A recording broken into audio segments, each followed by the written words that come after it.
Bonjour à tous et merci de prendre le rendez-vous avec nous ce vendredi 22 novembre 2024.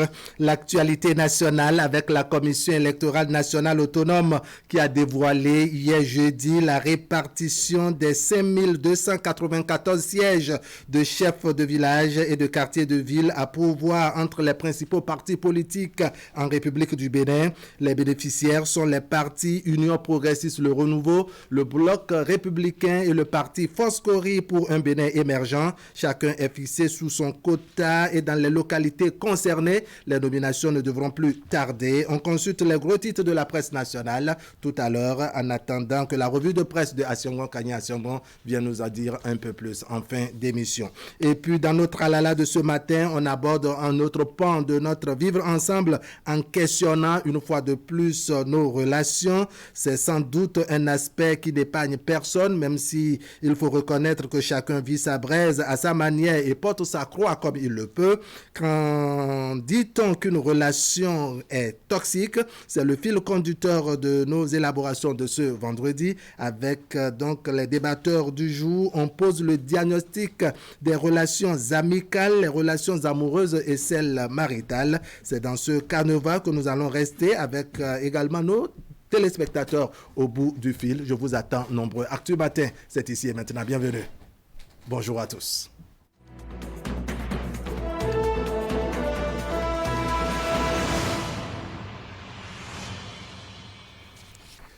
Ingrid, bonjour. Oui, bonjour Ahab et bien bonjour à tous. Le bulletin matinal, c'est avec vous et dans les titres, on évoque les explications du directeur général de l'Agence nationale de météorologie au sujet de la canicule qui s'observe depuis plusieurs semaines au Bénin.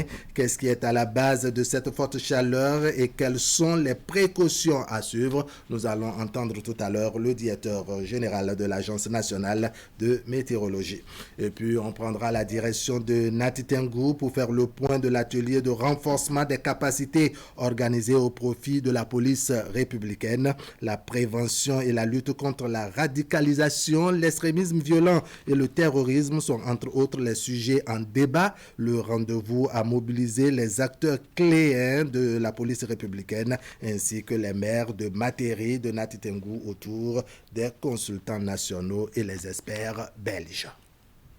On va faire le développement dans un instant.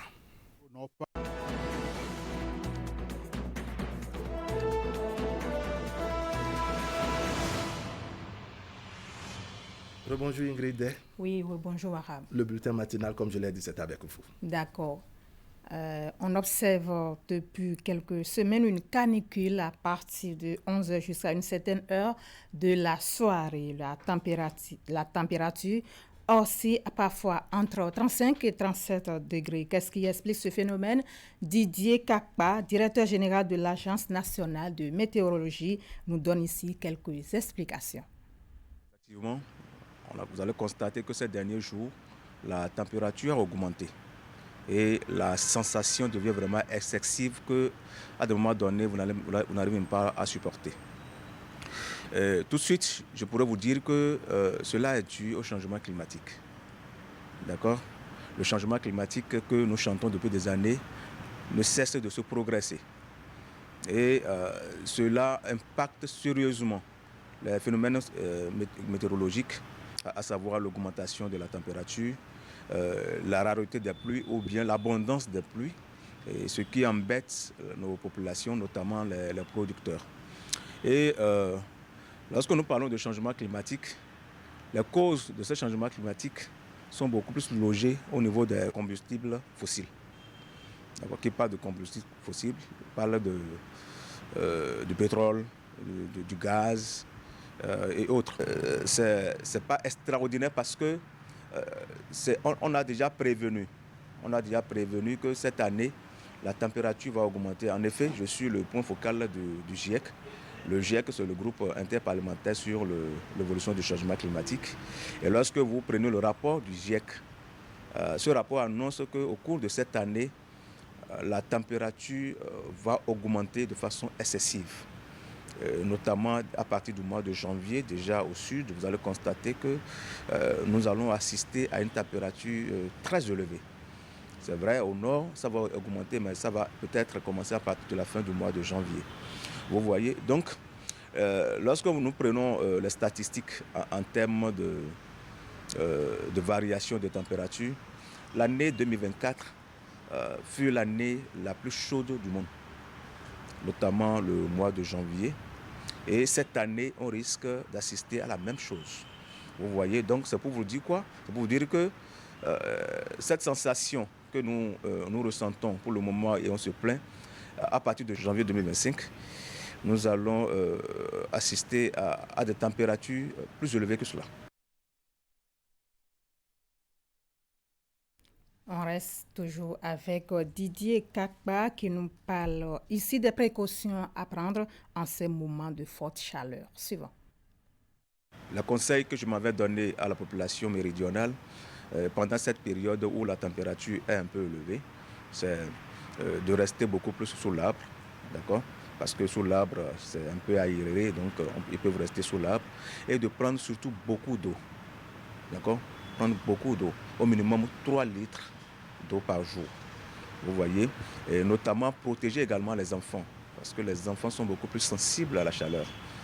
Donc c'est le moment de donner beaucoup plus d'eau aux enfants et de laisser également les fenêtres ouvertes, d'accord, à longueur de journée, pour permettre l'air de pénétrer et pour que les chambres soient bien aérées. Et dans ces conditions, je pense que nous allons pouvoir traverser cette période et tomber sur la période de la saison pluvieuse à partir du mois de février ou mars. On en vient maintenant à cet atelier de renforcement de capacité de la police républicaine. Les échanges se focalisent sur la prévention et la lutte contre la radicalisation, l'extrémisme violent et le terrorisme. La rencontre s'inscrit dans le cadre des activités du projet Pronote PAOD financé par l'Union européenne et mis en œuvre par Enabel Alassane Aouna. Depuis 2019, la partie septentrionale du Bénin est confrontée à une menace sécuritaire avec son cortège de violences, mettant en péril la vie de nombreuses populations. Face à cette situation, la police républicaine déploie au quotidien des stratégies pour contrer le mal et protéger les populations locales. Dans son approche de riposte adaptée aux nouvelles stratégies de l'ennemi sur le terrain, la direction de la sécurité publique de la police républicaine a sollicité et obtenu l'appui du projet ProNoPAUP pour renforcer les capacités de la police républicaine dans la prévention et la lutte contre la radicalisation, l'extrémisme violent et le terrorisme, objet des présentes assises de Nati Tengo. La prévention et la lutte contre la radicalisation, l'extrémisme violent et le terrorisme est un sujet préoccupant. La survie de nos institutions et de la République tout entière en dépend. Ce moment de réflexion collective que nous inaugurons aujourd'hui revêt donc une importance capitale. Il s'agit pour nous de prendre le temps de dresser un bilan honnête et constructif de notre engagement depuis plus de 3 ans. Nous devons évaluer nos forces. Cet atelier sera également l'occasion de revisiter nos stratégies. Le contexte évolue. Les méthodes de l'ennemi changent. Le projet ProNoPAUP, prévu pour durer 4 ans, est mis en œuvre par Enabel sur financement de l'Union européenne. Dans sa mise en œuvre, Enabel s'engage à soutenir la police républicaine dans les communes de Nati Tengo et de Kandi, et ce à travers 3 résultats, dont entre autres l'intégration et la mise en œuvre de la police communautaire. La prévention de l'extrémisme violent n'est plus une option, c'est une nécessité. La police de proximité incarne pour beaucoup un des outils centraux de la protection et de la prévention de la violence, car elle permet d'instaurer de nouvelles relations avec la population et de faire tomber le mur de la méfiance et de la peur. Comme l'a justement énoncé Maxime Ricard, face à la pression des groupes armés au nord, les forces de défense et de sécurité ont besoin d'améliorer leurs relations avec les populations, tandis que les réponses aux défis ne peuvent se limiter à une dimension purement coercitive. Les présentes assises qui ont mobilisé haut commandement, officiers, sous-officiers de la police républicaine ainsi que les élus communaux de la zone impactée se veulent interactives avec pour but de donner aux participants le contenu et la matière nécessaires à la rédaction d'un manuel qui guidera l'avenir de tous les policiers qui interviennent dans la zone impactée. Autre volet de l'actualité à présent, le marché régional de Pao a ouvert ses portes. L'infrastructure marchande a été inaugurée hier par la ministre de l'Industrie et du Commerce. Un instant de bonheur pour les bénéficiaires, notamment les femmes qui attendaient impatiemment ce moment afin de mener leurs activités dans de meilleures conditions. Idrissou Boukari pour les précisions. L'attente aura été relativement longue, mais voici le moment tant souhaité.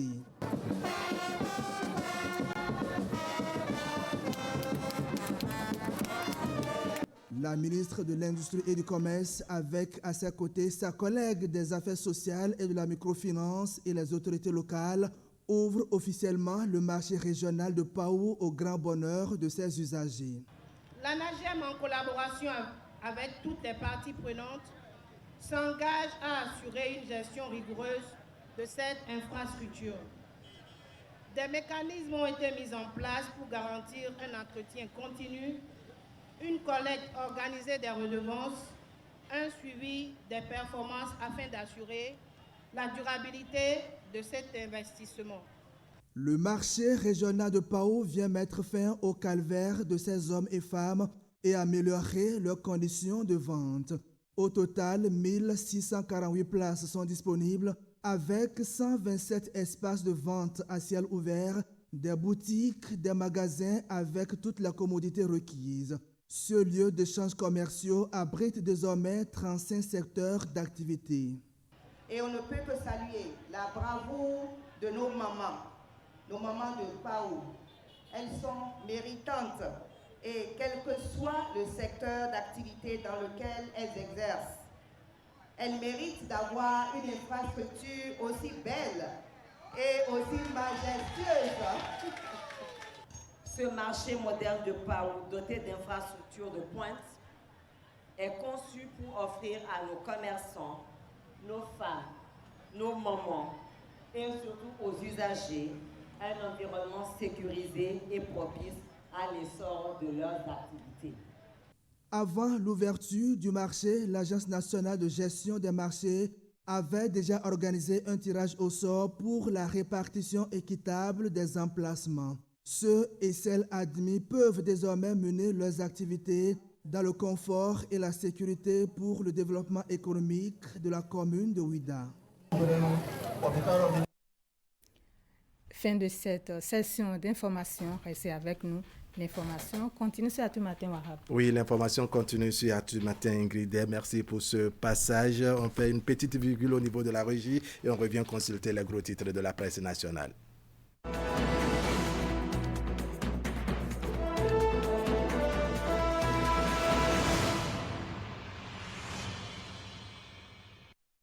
On va commencer par le quotidien Maison Fraternité. Fraternité qui ce vendredi titre « Désignation des nouveaux chefs de village et de quartier, une nouvelle répartition des 5294 sièges dédiés par la Commission électorale nationale autonome, l'Union progressiste, le Bloc républicain et le parti Foscori pour un Bénin émergent, seul bénéficiaire. Et puis coopération bilatérale entre le Bénin et le Niger, la politique d'interdiction de sortie des produits assouplie. Et puis novembre vert, des aliments facteurs de risque de cancer de prostate.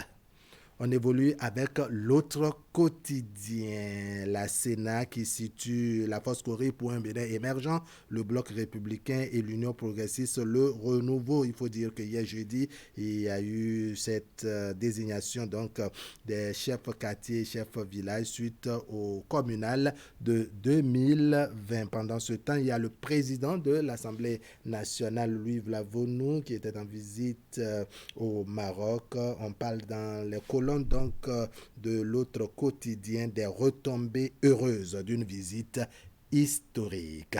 Matin libre, loi des finances, exercice 2025 au niveau du ministère des Affaires étrangères. Passage réussi pour le ministre Olusegun Bakari, une enveloppe de plus de 19 milliards de francs CFA pour son département ministériel. Et puis politique, désignation des chefs de village, une loi rétroactive à dessein, titre le quotidien Matin libre. Le potentiel cette fois-ci, le potentiel qui nous apprend que 3 sages-femmes ont été arrachées à la vie en l'espace de 2 semaines. Un drame qui suscite des questions au Bénin, titre le potentiel. Et puis développement durable et gestion des collectivités locales, Nati Tengu au cœur d'une stratégie pour une gouvernance financière innovante.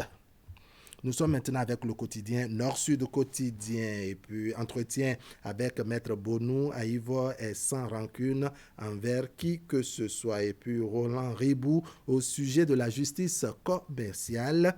Le CIPB veut aider à rendre compétitive. Voilà.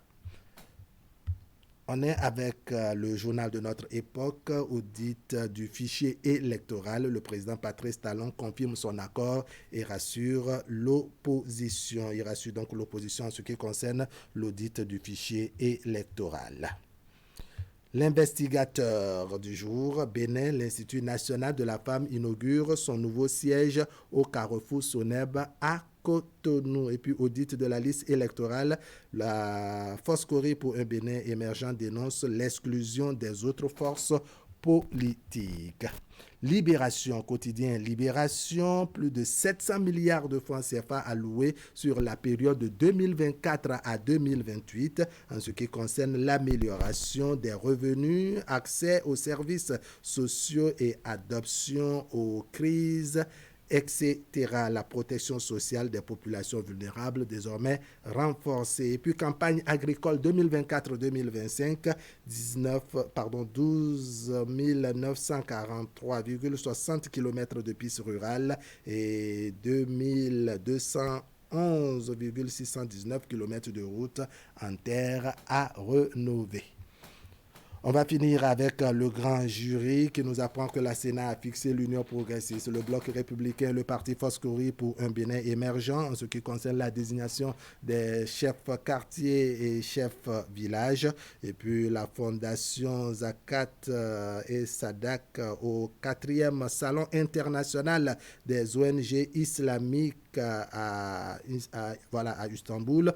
Docteur Shakirou Amoussou décroche des bourses d'études à Moscou à la jeunesse estudiantine. Allez, on revient rapidement à la une du quotidien Maison Fraternité. Fraternité qui ce vendredi titre désignation des nouveaux chefs de village et de quartier, une nouvelle répartition des 5294 sièges décidés par la Commission électorale nationale autonome Sénat. L'Union progressiste, le Bloc républicain et le Parti Foscori pour un Bénin émergent, les seuls bénéficiaires. Et puis coopération bilatérale entre le Bénin et le Niger, la politique d'interdiction de sortie des produits désormais assouplie. Et puis des aliments sont facteurs de risque de cancer de prostate. Achetez Fraternité et vous avez le reste des détails. Candide Ouinto, bonjour. Bonjour et bonjour à tous nos téléspectateurs. L'espoir c'est avec vous juste après cette petite transition.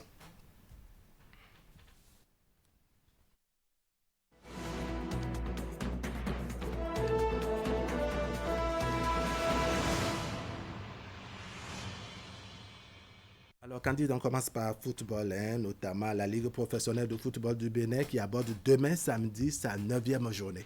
Oui, un total de 18 matchs à suivre, dont 9 par poule. Bien entendu, on commence par la poule A, où demain samedi, on aura droit à 4 différentes affiches. L'équipe des Buffles du Borgo sera face à celle de Dynamo de Paraco. Ça sera bien entendu dans la cité du Septentrion. Panthère FC de Djougou sera face à Beke FC dans son entrelace. Takouné reçoit l'équipe de Banigan Céleste. On va en découdre avec Abeille FC. Toutes ces rencontres sont prévues pour 16h. Puis dimanche, on aura droit à 5 différentes affiches dans cette poule A. Boa, le premier Boa sera face à l'équipe de l'US Cavalier sur les installations du stade Omnisport de Bemberek. Dadia FC reçoit à Plahoué l'équipe d'Espoir FC de Savalou. Dynamique FC de Djougou va offrir son hospitalité à Audio FC de Kome. Dynamo FC d'Abomey va offrir son hospitalité à l'équipe de Damissa FC. Puis Loto Popo sera bien entendu l'adversaire de Real Sport de Parakou sur les installations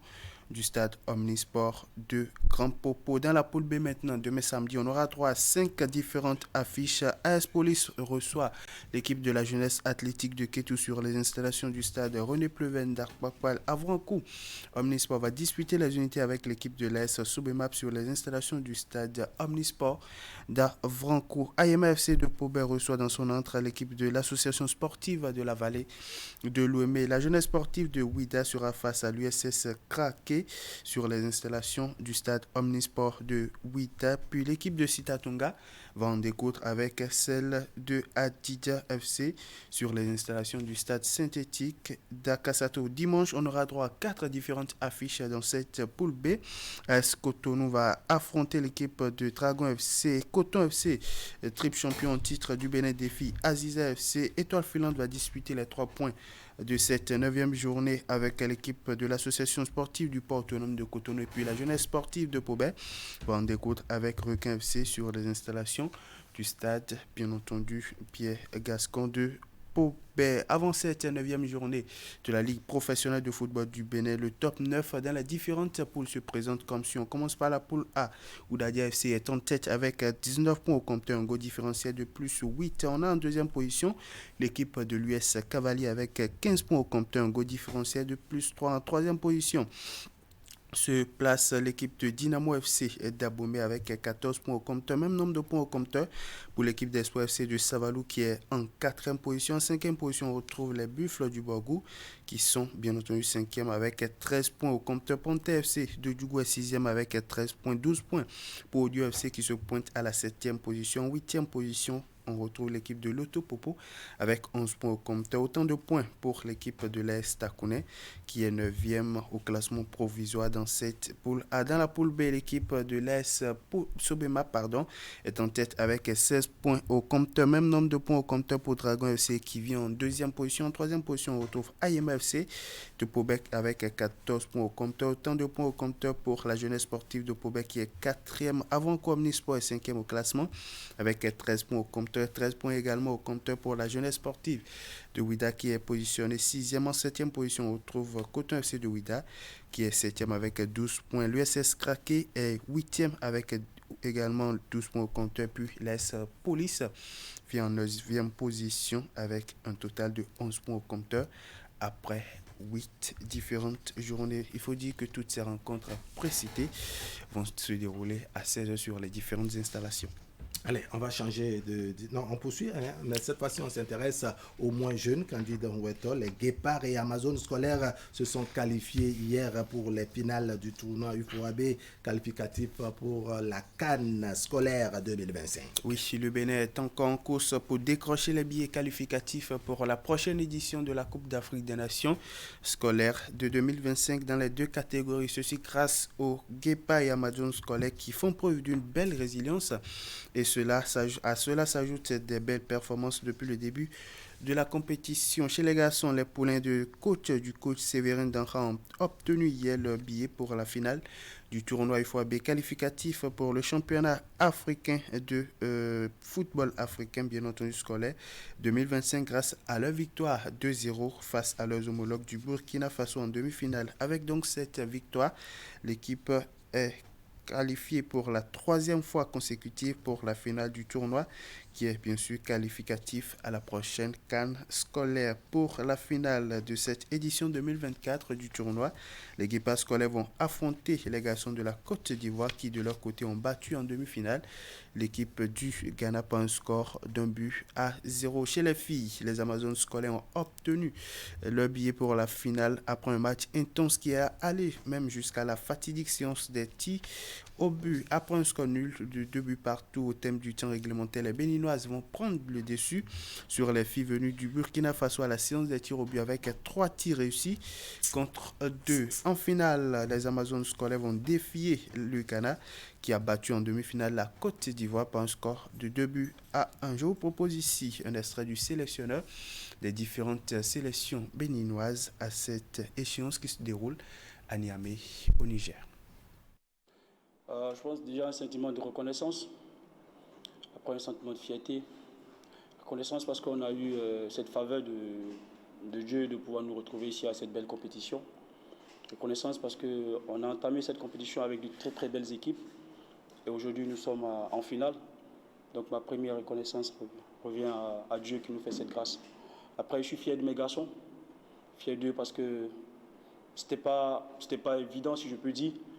Déjà, la 3e édition ou les deux éditions précédentes, on est champion. Et là, il y avait une grosse pression derrière de savoir est-ce que les enfants pourront rééditer encore l'exploit.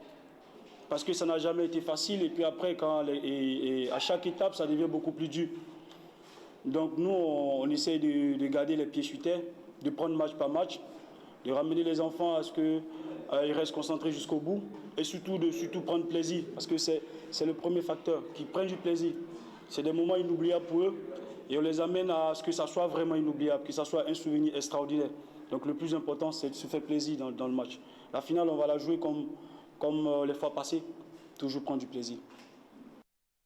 Prendre du plaisir dans les différents matchs, bien entendu, pour espérer au final décrocher le Graal final. Ce sont là, bien entendu, les analyses du coach, sinon du sélectionneur Séverin Danha, qui conduit les différentes sélections béninoises au tournoi IFOAB qualificatif à la prochaine CAN scolaire de 2025. Il se projetait là, bien entendu, sur la performance de ces différentes équipes en demi-finale et puis s'est projeté sur les différentes finales à jouer. Nous allons suivre maintenant le directeur général de l'Office béninois des sports scolaires et universitaires qui s'est réjoui de la performance des Guépards et Amazones scolaires à l'issue des différentes demi-finales et à la suite de cela, il reste optimiste quant aux différentes finales à jouer par le Bénin. Suivez. Nous sommes totalement satisfaits de ce qui est en train de se dérouler à Niamey et nous attendons tranquillement le samedi pour prendre le trophée et ramener les tickets à Monsieur le ministre. Je crois que le coach Séverin a très souvent les mots justes pour parler à ces garçons et comme eux-mêmes l'appellent, c'est leur papa et il ne faut pas que nous disons nous avons déjà battu la Côte d'Ivoire et ne pas préparer sereinement notre jeu. Ne pas du tout se stresser, ne pas également être précipité, jouer toujours commun, tel que nous l'avons dit au début, pas d'individualisme.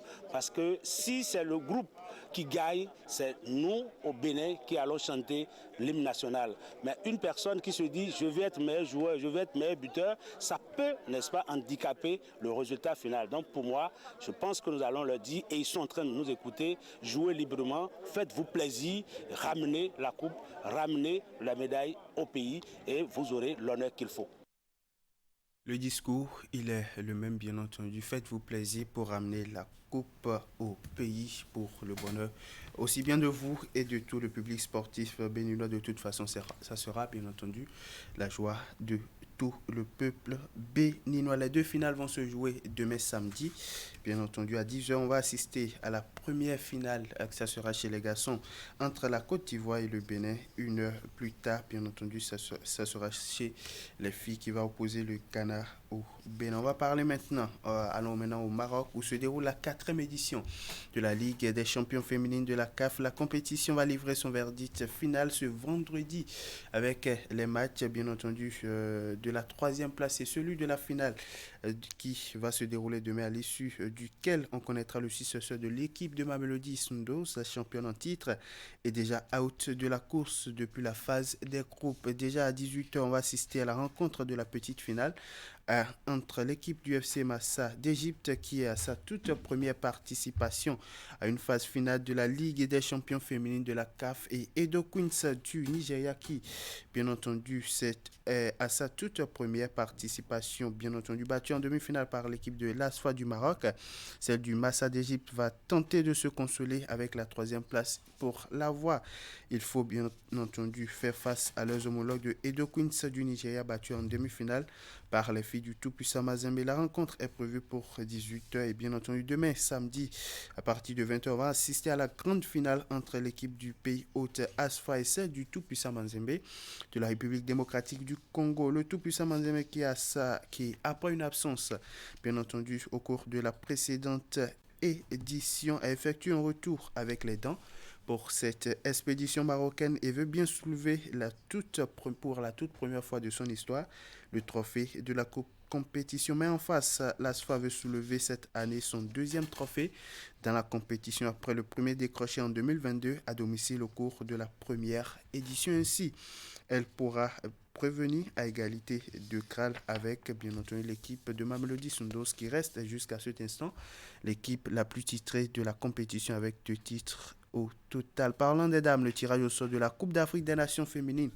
va se dérouler de ce vendredi 22 novembre en terre marocaine. Le tirage va se dérouler au centre technique Mohamed VI à Salé au Maroc et va permettre aux 12 différents pays qualifiés de connaître leur sort pour la grande messe du football féminin africain. Pour ce qui est des 12 nations qualifiées, vous l'avez vu tantôt à l'écran, nous avons le Nigeria, l'Afrique du Sud, le Maroc, la Zambie, le Ghana, la Tunisie, le Mali, le Sénégal, l'Algérie, la République démocratique du Congo, la Tanzanie et puis le Botswana. Et en prélude, bien entendu, au tirage au sort, la Confédération africaine de football a dévoilé hier les détails de procédure du tirage au sort de la Coupe d'Afrique des Nations féminines, bien entendu de 2024, qui va se tenir au Maroc. Les 12 pays qualifiés pour la compétition seront répartis en 3 groupes de 4 différentes équipes pour le premier tour, c'est-à-dire l'étape de la phase des groupes. Conformément au règlement pour le tirage, les 12 équipes qualifiées seront classées en 4 niveaux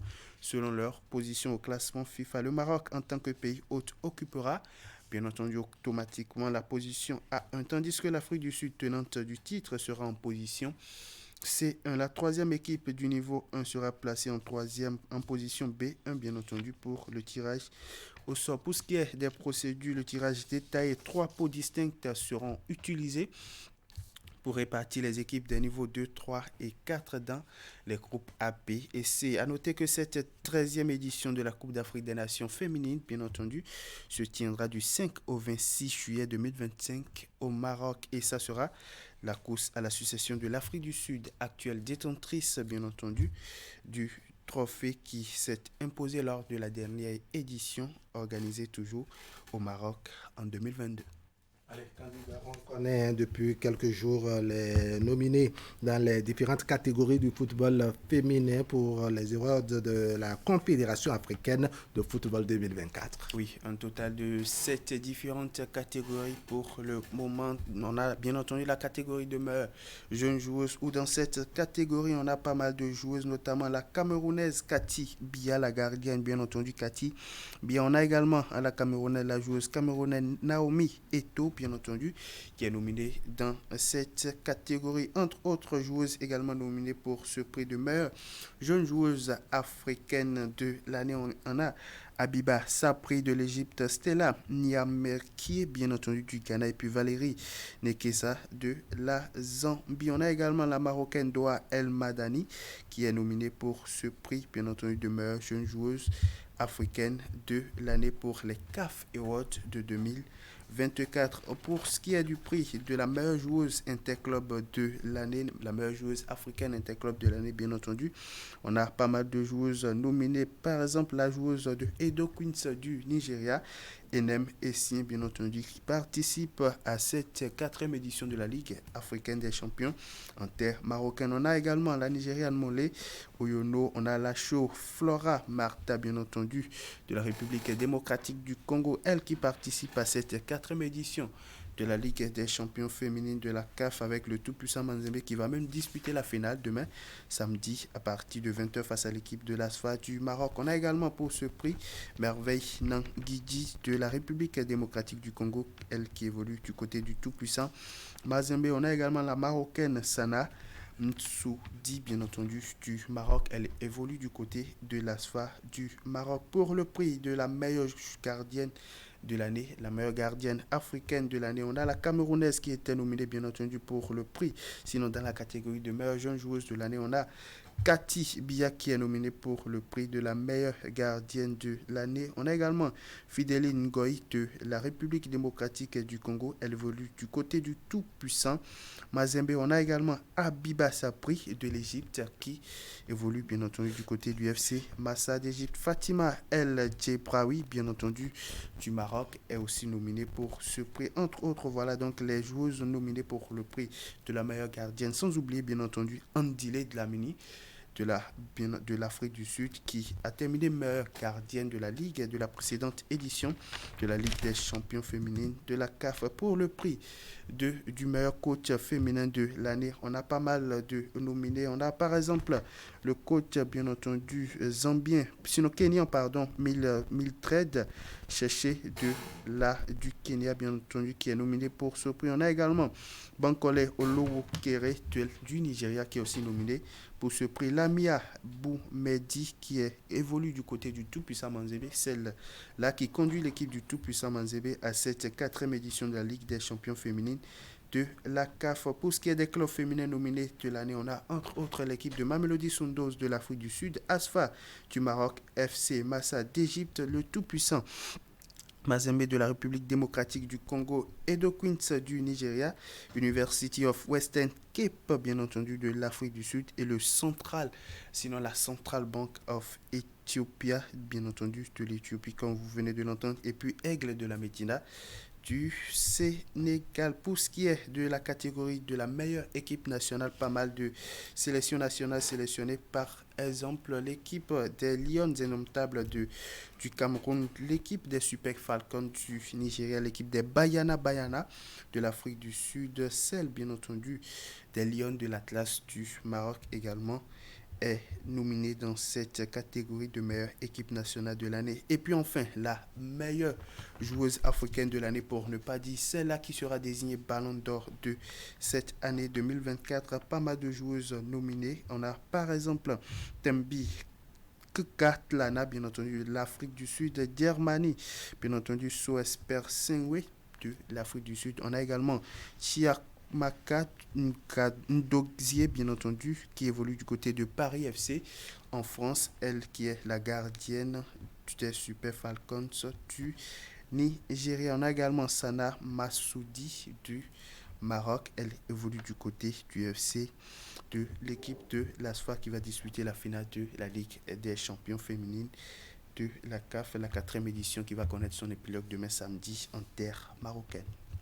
Voilà, on a fait le tour ce matin. Allez, on a fait le tour ce matin. Merci à vous, candidat Rouetter, pour ce tour de l'horizon, tour sportif de l'horizon. Merci d'être passé sur le plateau d'Actu Matin. Ça nous permet de consulter très rapidement, je dirais, les informations à l'intérieur du quotidien Fraternité, en attendant la revue de presse de Action Kanye, Action Bon. Et puis on lit à l'intérieur donc du quotidien Fraternité paru ce vendredi le projet de budget du ministère de l'Intérieur et de la Sécurité publique, n'est-ce pas? Alassane Seydou défend 75 milliards 842 millions et 122 780 francs CFA au Parlement pour le compte de l'année 2025. Le ministre des Affaires étrangères lui va défendre 19 milliards de francs CFA pour son portefeuille ministériel. Pendant ce temps, il y a eu la désignation des nouveaux chefs de village et de quartier, une nouvelle répartition de 5294 sièges décidés par la Commission électorale nationale autonome, l'Union progressiste, le Bloc républicain et le parti Foscoré pour un Bénin émergent, seuls bénéficiaires. Les informations qui nous parviennent par ici font comprendre que l'Union progressiste obtient la majorité des sièges avec 2517 sièges de chefs de village et de quartier de ville, soit 47,54% du total. Le Bloc républicain arrive en deuxième position avec 2062 sièges pour un pourcentage de 38,95%, tandis que le parti de l'opposition Foscoré pour un Bénin émergent obtient 715 sièges, soit 13,51%. Une nouvelle répartition des sièges de chefs de village et de quartier de ville basée sur les résultats des élections communales de 2020 qui s'inscrit donc dans le cadre de la mise en œuvre de la réforme du code électoral électorale béninoise. Elle vise à assurer une meilleure représentativité des différentes sensibilités politiques au niveau local. Et puis il y a eu au niveau du Centre national de sécurité routière et de ses partenaires, n'est-ce pas, l'honneur rendu aux victimes et le renforcement de leur engagement à l'occasion donc de la journée mondiale du souvenir des victimes de la route et de la journée africaine de la sécurité routière. Le Centre national de sécurité routière en partenariat avec des acteurs clés a organisé une cérémonie émouvante et porteuse d'espoir à Abomey-Calavi. Cet événement a permis au directeur Aubin Adoukonou et au cadre du Centre national de sécurité routière de rappeler l'ampleur des tragédies liées aux accidents de la route tout en renforçant la mobilisation collective pour une meilleure sécurité routière au Bénin. Et parlant de la coopération bilatérale entre le Bénin et le Niger, la politique d'interdiction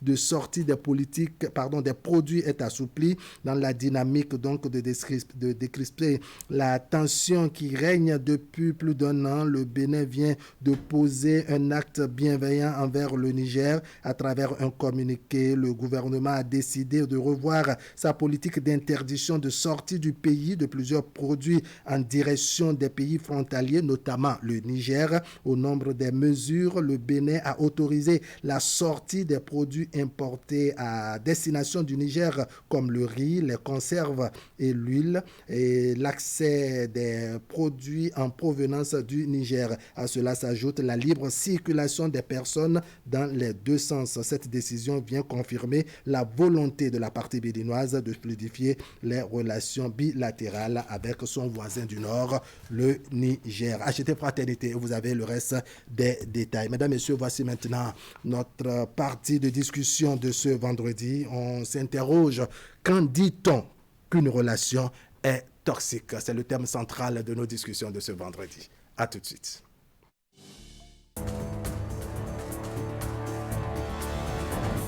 Quelle est la situation à la date d'aujourd'hui au niveau de nos frontières?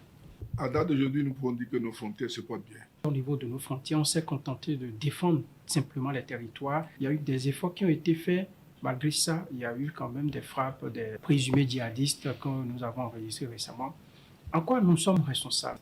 Si chaque Béninois ou chaque ressortissant de ces communes pouvait aller construire une chambre couchée, un salon, pour que quand on affecte quelqu'un là-bas, il puisse dormir en paix, on n'aurait pas cette situation. Aujourd'hui, au sein de l'opinion africaine, la CEDEAO est très critiquée. Vous savez, j'ai un problème parce que je sais, et nous savons tous, comment la CEDEAO est. Mais quelles sont les pistes de solution pour un retour à la normale? Dans les deux cas, qu'on reprenne le contact. Ils sont moins abrités de civisme et de patriotisme, ces Béninois. Lorsqu'on regarde globalement, on se rend compte quand même qu'il y a du travail à faire.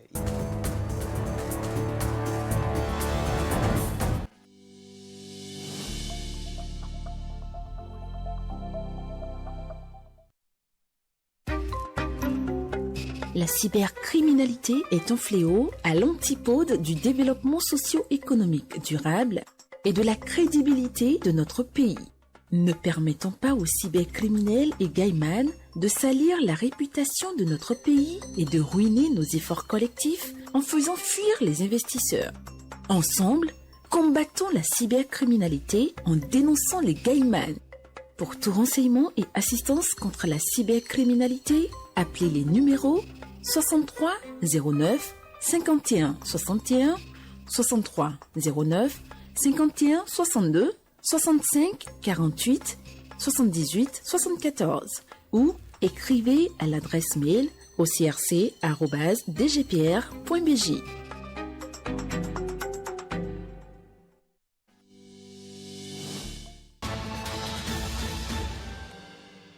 Ici, on décrypte, on analyse et on commente tout avec nos invités sous différents formats. Le maître à jouer de la majorité présidentielle sème davantage le doute et la confusion. L'intérêt de la nation est un cran au-dessus de nos intérêts personnels. Nous sommes en Afrique noire majoritairement des peuples colonisés. Ça veut dire que quelque part, on a effacé notre mémoire et on nous a imposé notre idéologie. Je ne pense pas que les manifestations avec des groupes aussi bien organisés que sont les centrales syndicales notamment, puissent constituer une menace pour un pouvoir. On est bien d'accord. Que comprendre de ces deux terminologies? La liberté doit être forcément encadrée, voire restreinte s'il le faut, pour conserver l'ordre public.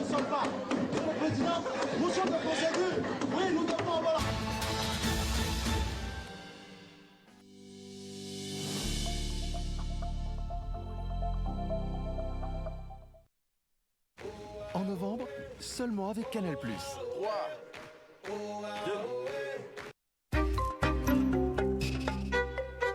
Le Gaiman est un acteur cybercriminel qui utilise illégalement les nouveaux systèmes informatiques pour soutirer de l'argent aux paisibles citoyens en les escroquant ou en les volant. Une telle activité est une infraction à la loi et est passible de sanctions contre les acteurs et leurs complices, parents, amis, religieux, spiritualistes et charlatans. Ne soyons pas naïfs. Il n'y a pas de réussite sociale sans effort. Pour tout renseignement et assistance contre la cybercriminalité, appelez les numéros 63 09 51 61 ou le 63 09 51 62, le 65 48 78 114 ou écrivez-nous à l'adresse mail ocrc@dgpr.bj.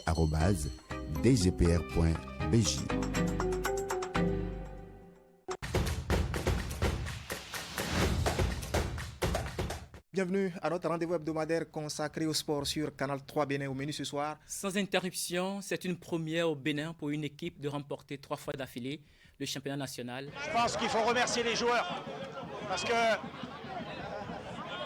ils ont travaillé dur. On n'a pas su gérer la phase de transition et on a encaissé. L'équipe nationale d'athlétisme retrouve la piste pour se préparer. Ali Odi, la Rouennou a été consacrée sacrée championne pour la 3e fois consécutive. Le samedi, les cyclistes ont fait la course sur route. Les coureurs des catégories élites. Voilà, nous avons le plaisir donc de recevoir cette semaine un buteur. Le Bénin du foot est resté sans nouvelles de vous depuis des mois et que devient Michael Poté, s'interroge tout le monde. Bon, j'étais là, je pense que j'ai refait un peu surface avec l'équipe du Bénin. Michael Poté, oui, on peut le dire ouvertement, c'est un S international béninois qui a beaucoup apporté. Il est venu.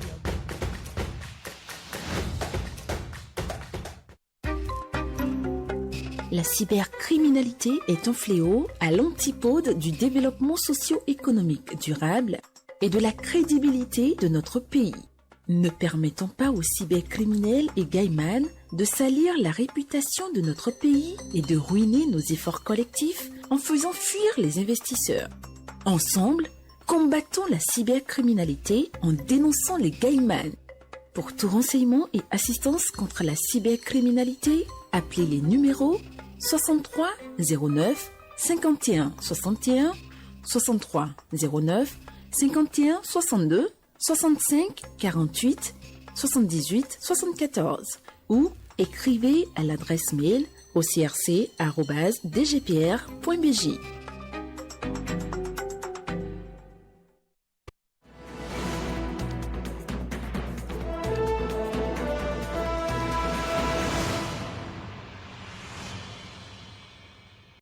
Allez, rebonjour à tous. Voici venu l'heure de nos discussions de ce vendredi. Avec nos invités sur ce plateau, on va tenter de poser le diagnostic de nos relations, les relations amicales tout simplement, les relations amoureuses et même le niveau un peu plus élevé au niveau marital comme on le dit, n'est-ce pas, pour voir la santé de ces relations.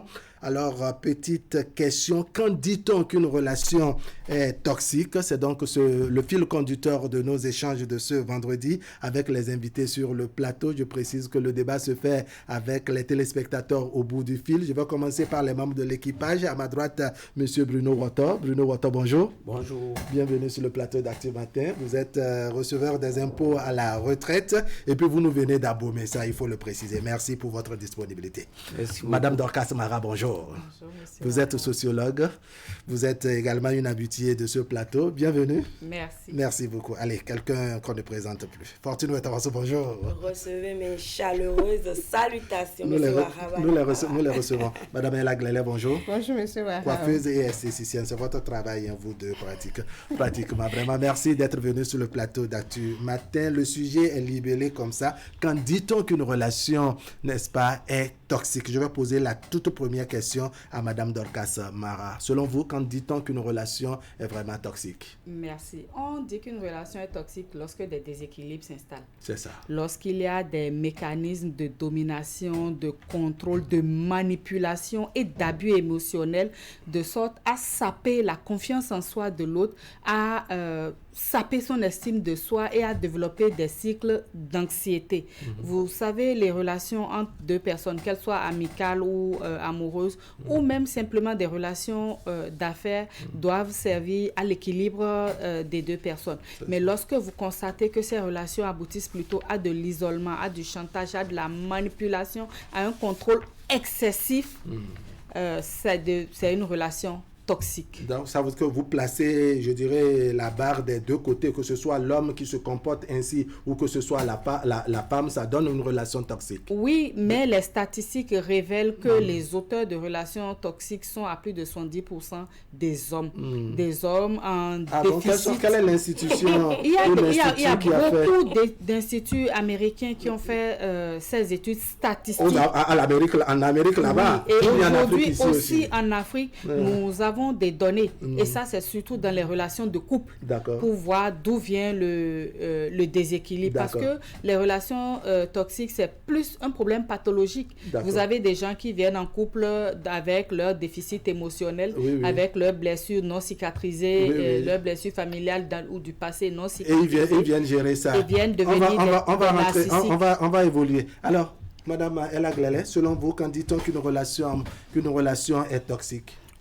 Pour moi, on dit qu'une relation est toxique lorsque l'ensemble des mécanismes mis en place pour le bon fonctionnement du couple bascule et qu'il y a un déficit d'amour, de négligence, de violence sous toutes ses formes. D'accord. Là, on peut dire que c'est une relation toxique. D'accord. Monsieur Bruno Watton, vous avez écouté deux dames déjà. Qu'est-ce que vous avez à dire sur... J'ai écouté les deux dames, mais Madame Dorcas, elle a dit quelque chose pour laquelle je ne suis pas tellement... D'accord, vous allez d'abord dire ce que vous pensez d'une relation toxique avant que dans le développement, on aille pour ou contre Madame Dorcas. Au fait, les deux dames ont déjà tout expliqué. D'accord. Pour la relation soit toxique, c'est parce que le milieu ne s'entend plus et qu'on est obligé de chercher, même s'il y a lieu, quelqu'un pouvant intervenir. Quand les trucs ne marchent plus tel qu'on l'aurait souhaité, c'est que dans ces conditions, la relation doit être toxique. D'accord, ça devient invivable en quelque sorte. Fortune Ouettarasso, vous voyez les choses de la même manière? Je vois de la même manière, surtout quand c'est une relation amoureuse où tout tourne autour d'une seule personne qui se vante tout le temps et qui tout le temps doit dire à l'autre, faire rabaisser l'autre, quand même son partenaire. Rabaisser l'autre, les humiliations et tout, et le manque de confiance, forcément agir psychologiquement sur son partenaire. Je pense que ce milieu n'est plus vivable. D'accord. Alors je reviens vers vous. Vous avez écouté les données de Madame Mara. Vous avez un mot à dire? Oui, un mot à dire parce que elle vient de dire tout à l'heure plus que 70%. Constitue un problème venant des hommes. Toutes les fois, ce n'est pas le cas. Il arrive parce que quand on est dans... Et là, ça veut dire que là, vous êtes dans les 30%. Parce qu'elle n'a pas dit 100%. Ça sous-entend que, bon, pour le reste, ce sont les femmes, mais il y a une bonne portion qui rend responsable les hommes. Les hommes. Donc, c'est en cela que je disais que, même si, quand on parle de 70%, ce n'est pas autant. Il arrive que des choses se passent aussi bien chez la femme que chez l'homme. Mais maintenant, le problème, c'est de savoir comment faire pour régler. Et en plus de ça, on doit savoir aussi que par moment, ou bien très fréquemment, beaucoup de choses proviennent aussi des femmes. Allez, on va évoluer progressivement. Qu'est-ce qui est souvent à la base, dois-je dire, de ces relations toxiques, Madame Glele? À la base des relations toxiques, nous avons d'abord le couple qui se rencontre. Oui.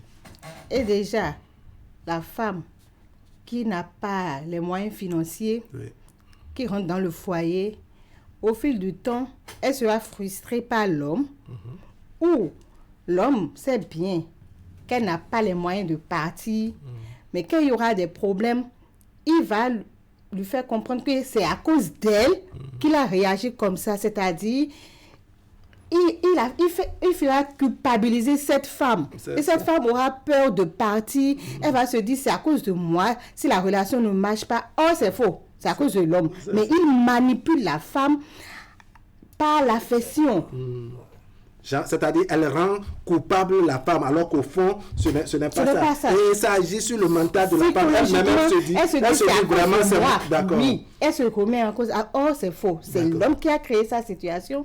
Mais comme il sait que la femme n'est pas suffisamment autofinancière pour partir d'elle-même, pour refaire, elle n'est pas autonome, tout ça, il se dit, oui, je peux manipuler cette femme comme je veux.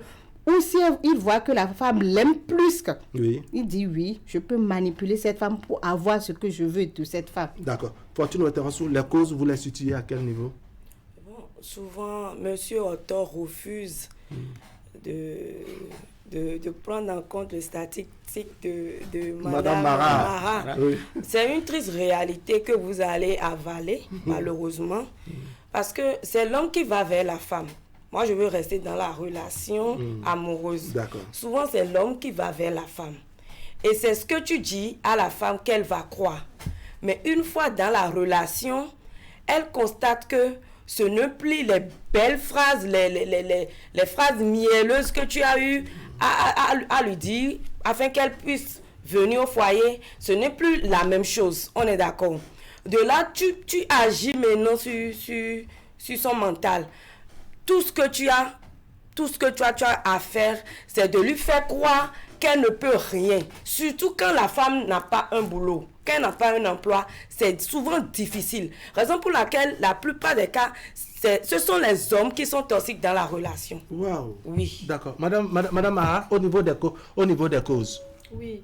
D'abord, il faut dire que ce n'est pas tous les conflits qui sont signes de relations toxiques. Dans toute relation, il y a des conflits. Il y a des mésententes. Ça ne veut pas d'office dire que la relation, elle est toxique. Oui. Les causes, il faut les rechercher à plusieurs niveaux. Déjà, il y a les normes patriarcales avec la masculinité hégémonique où on veut faire croire à l'homme qu'il doit pouvoir dominer, oppresser sa partenaire pour montrer qu'il est un vrai homme. La seconde cause, mes sœurs l'ont dit, réside dans l'incapacité, le manque d'autonomisation. Lorsqu'on parle de l'autonomisation, c'est d'abord la capacité de pouvoir décider par elle-même et ensuite l'autonomisation économique. Oui, financière et bien, aussi. Le troisième aspect, c'est le problème psychologique. Parce que je vous dis, une personne toxique, une personne narcissique est une personne malade. C'est une pathologie à soigner. D'accord. Et comme elles l'ont dit, ça dit qu'à des moments donnés, on ignore que vraiment on a ce mal.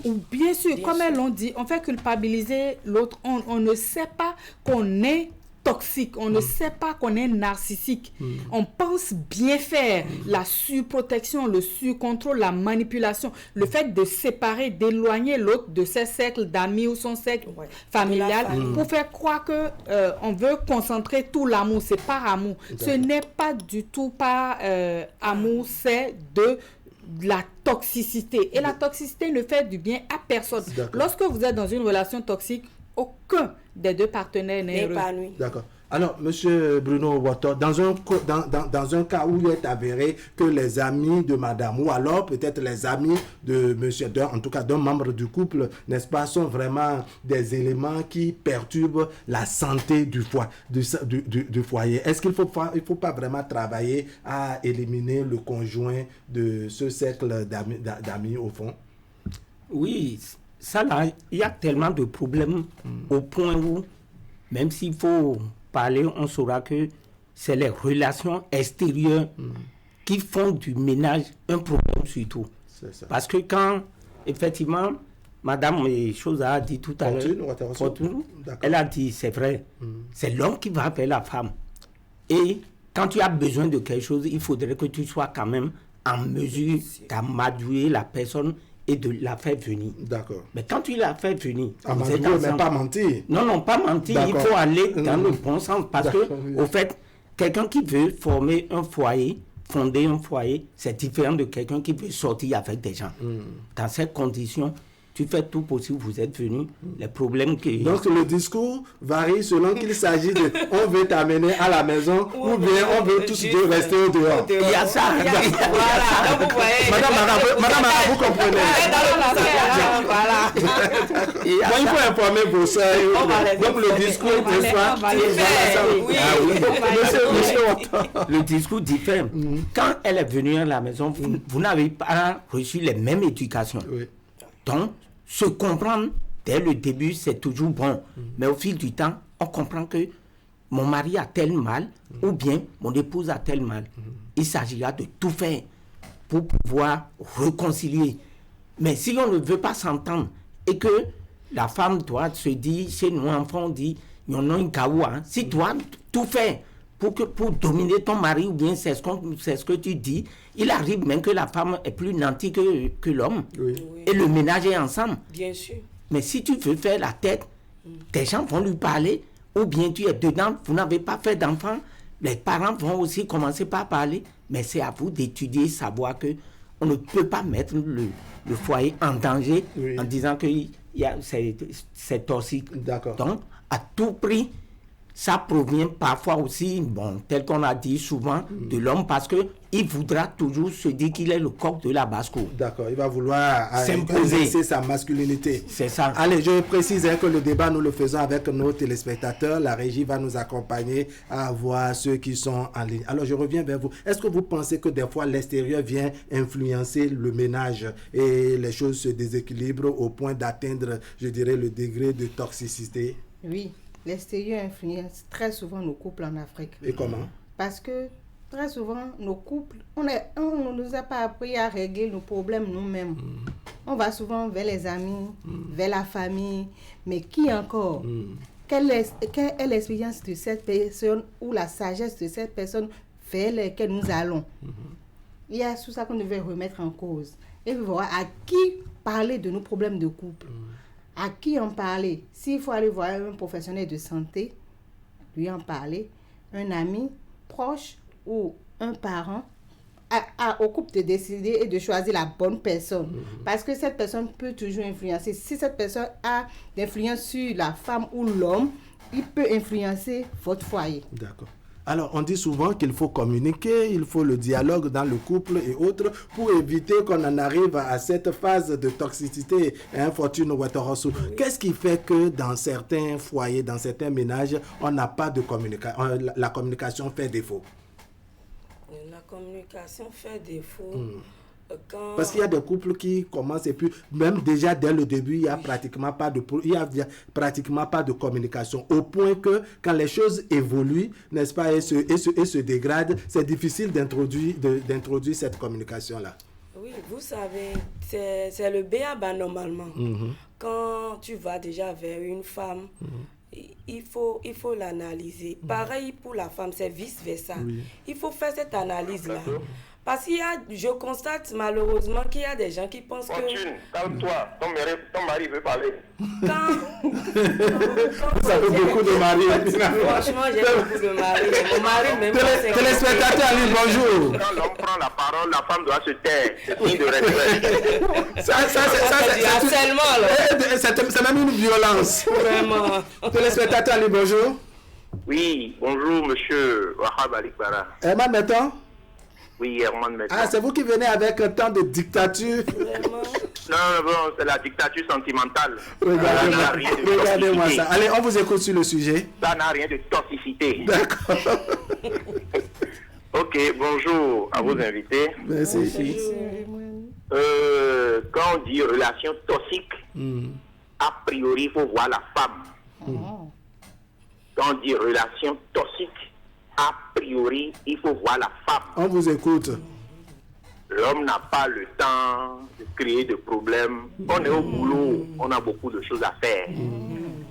Mais toxicité commence lorsque les problèmes de jalousie ne sont plus maîtrisés. Des écarts de langage. Je dis, toute relation avec une femme là, ce n'est pas forcément aller au sexe. La femme n'est pas que le lit. On s'en sert pour faire beaucoup de choses. À savoir. Oui, non, à savoir pour faire des enquêtes.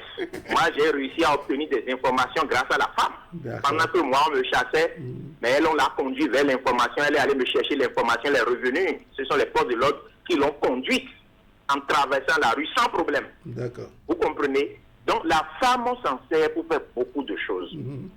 Lorsque les problèmes de jalousie naissent, madame constate que monsieur vient en retard. Monsieur vient avec des senteurs. Monsieur se parfume pour sortir. Monsieur sort les week-ends de 16 août. Commence par monter sur ses chevaux. Le repas prend du retard. Des écarts de langage. Monsieur doit se montrer garçon quand même. D'accord. Et c'est de là, les problèmes commencent. D'accord. Lorsqu'on parle de toxicité là, c'est la femme qui a la bouche. D'accord. Alors, Herman, de gros mots. Herman, oui. On se pose la question, pourquoi monsieur qui avait l'habitude de rentrer peut-être à l'heure et que les données ont changé, ne peut pas communiquer, ne peut pas échanger avec la femme pour lui faire comprendre qu'à un moment donné, les choses ont changé, je ne viendrai plus à l'heure et autres. Et d'où lui viennent ces senteurs, je dirais, il sort avec une odeur et il revient avec une autre. Comment il peut justifier ça? Surtout quand il ne communique pas avec madame. On peut justifier ça facilement. On peut justifier ça facilement. L'odeur que toi tu vois, ce n'est pas forcément une odeur qui vient d'une autre femme. Ça c'est le premier point. Je peux vouloir aller à un rendez-vous d'affaires. Et quelques minutes avant de rentrer, je dois me dire, attention, il faut que la senteur que j'ai sur moi là attire les gens. D'accord. Mais lorsque le programme change, il y a des hommes qui informent madame, s'il te plaît ma chérie, ce soir je vais rentrer un peu plus tard, le boulot, j'ai un rapport que je dois déposer, je dois préparer une mission, ainsi de suite. Mais pour la femme, M. Wahab Ali Tara, c'est que c'est déjà, tu es allé à un rendez-vous, tu as un rendez-vous. Et qu'on ne veut plus te comprendre, on ne veut plus t'accepter. Autre chose de toxicité, M. Wahab Ali Para, lorsque je veux aller à un rendez-vous avec mon épouse, une fois sur le terrain, je rencontre... Waouh. Ce qu'il disait est toxique, c'est pour ça. Vraiment, madame, merci. Quelle est la situation à la date d'aujourd'hui au niveau de nos frontières? À date d'aujourd'hui, nous pouvons dire que nos frontières se portent bien. Au niveau de nos frontières, on s'est contenté de défendre simplement les territoires. Il y a eu des efforts qui ont été faits. Malgré ça, il y a eu quand même des frappes des présumés djihadistes que nous avons enregistrés récemment. En quoi nous sommes responsables? Si chaque Béninois ou chaque ressortissant de ces communes pouvait aller construire une chambre couchée au salon pour que quand on affecte quelqu'un là-bas, il puisse dormir en paix, on n'aurait pas cette situation. Aujourd'hui, au sein de l'opinion africaine, la CEDEAO est très critiquée. Vous savez, j'ai un problème parce que je sais, et nous savons tous, comment la CEDEAO est née. Mais quelles sont les pistes de solution pour un retour à la normale? Dans les deux cas, qu'on reprenne le contact. Ils sont moins abrités de civisme et de patriotisme, ces Béninois. Lorsqu'on regarde globalement, on se rend compte quand même qu'il y a du travail à faire.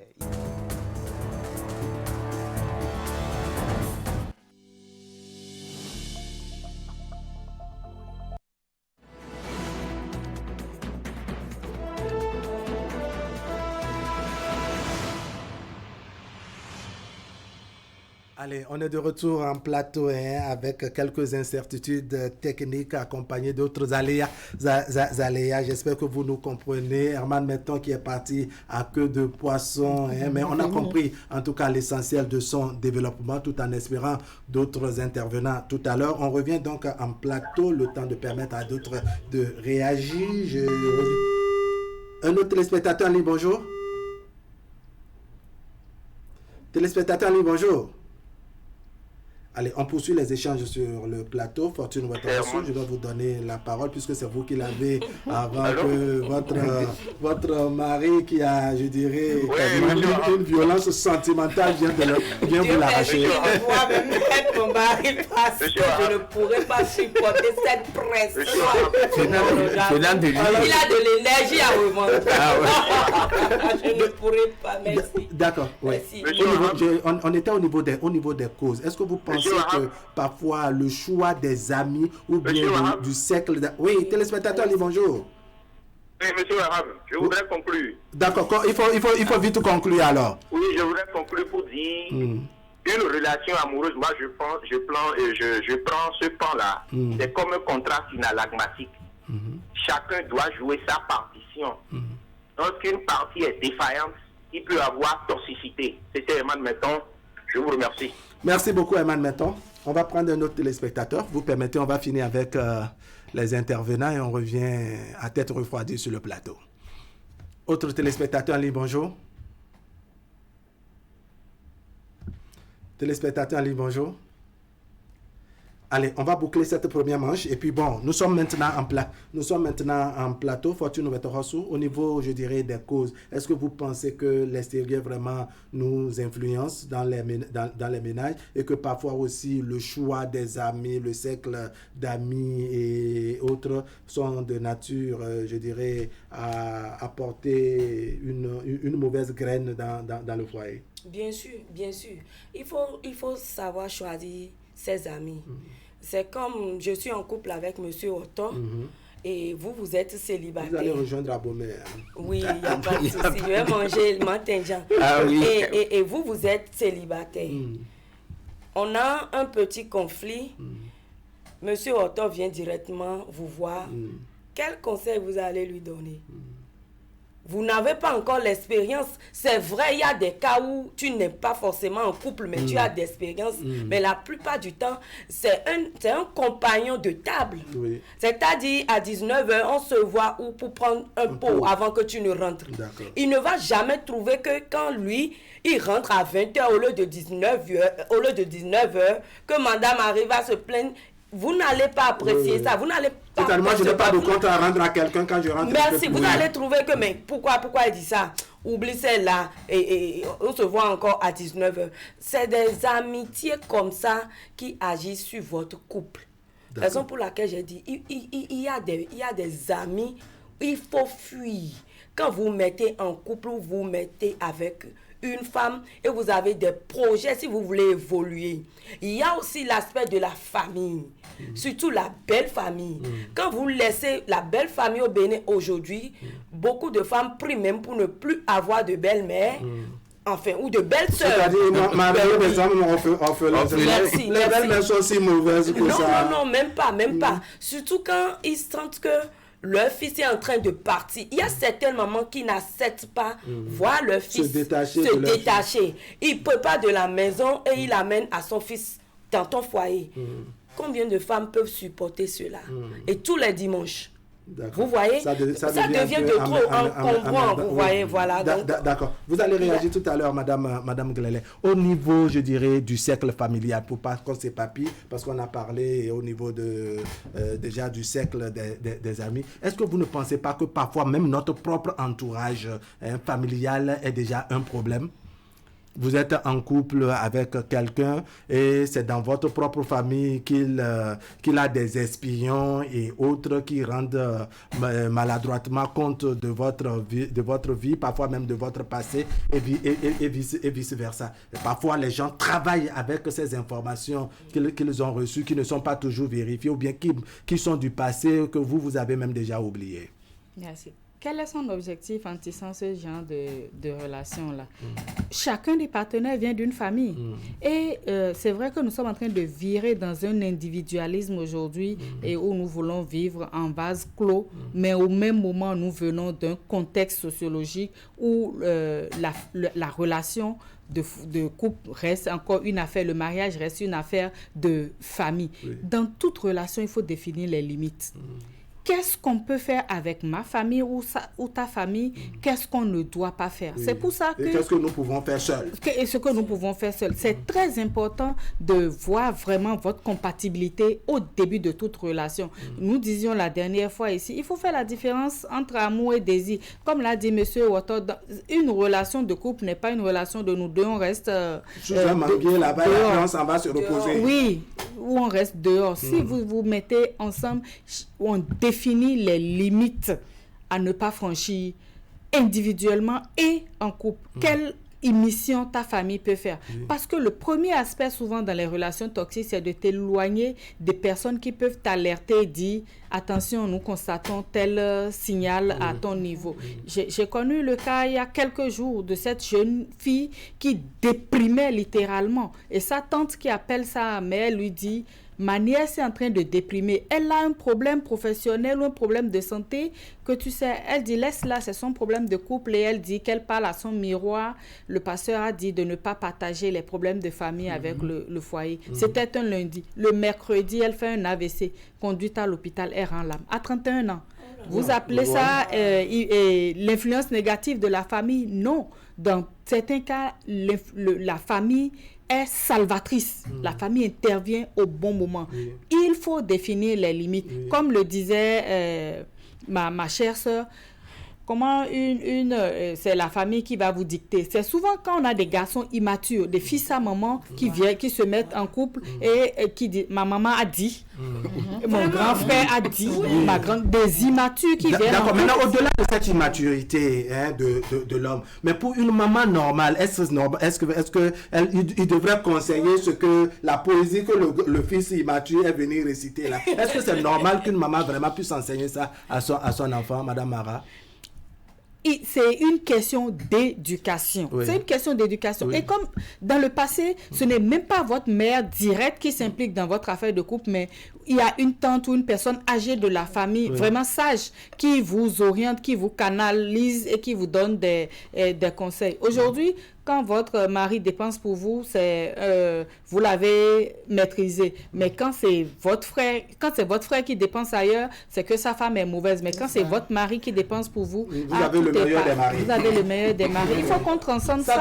Ça devient vraiment problématique. Oui, Madame Ella Glele, vous voulez dire? Il y a aussi un aspect où quand il y a le mariage et la femme est en train de partir, les parents de la fille, des fois, on lui dit, quand on part, on ne revient plus chez moi. Tu es parti. Non. Apprenons à dire à nos filles, tu es en train de partir, mais tu peux toutefois revenir si tu as des problèmes. Ta place est mais est-ce que quand on là. le dit, c'est avec tant de méchanceté? C'est parfois aussi pour lui dire, écoute, faut pas que pour un rien du tout, n'est-ce pas, que tu claques la porte et que tu passes au mais reverse. la fille en partant ne comprend pas comme ça. Elle se dit, je dois tout subir. Quel que soit le problème, je ne dois pas aller en parler. Je dois rester là. Alors qu'elle a le devoir ou même le droit d'aller vers ses parents, causer ses problèmes pour trouver des solutions.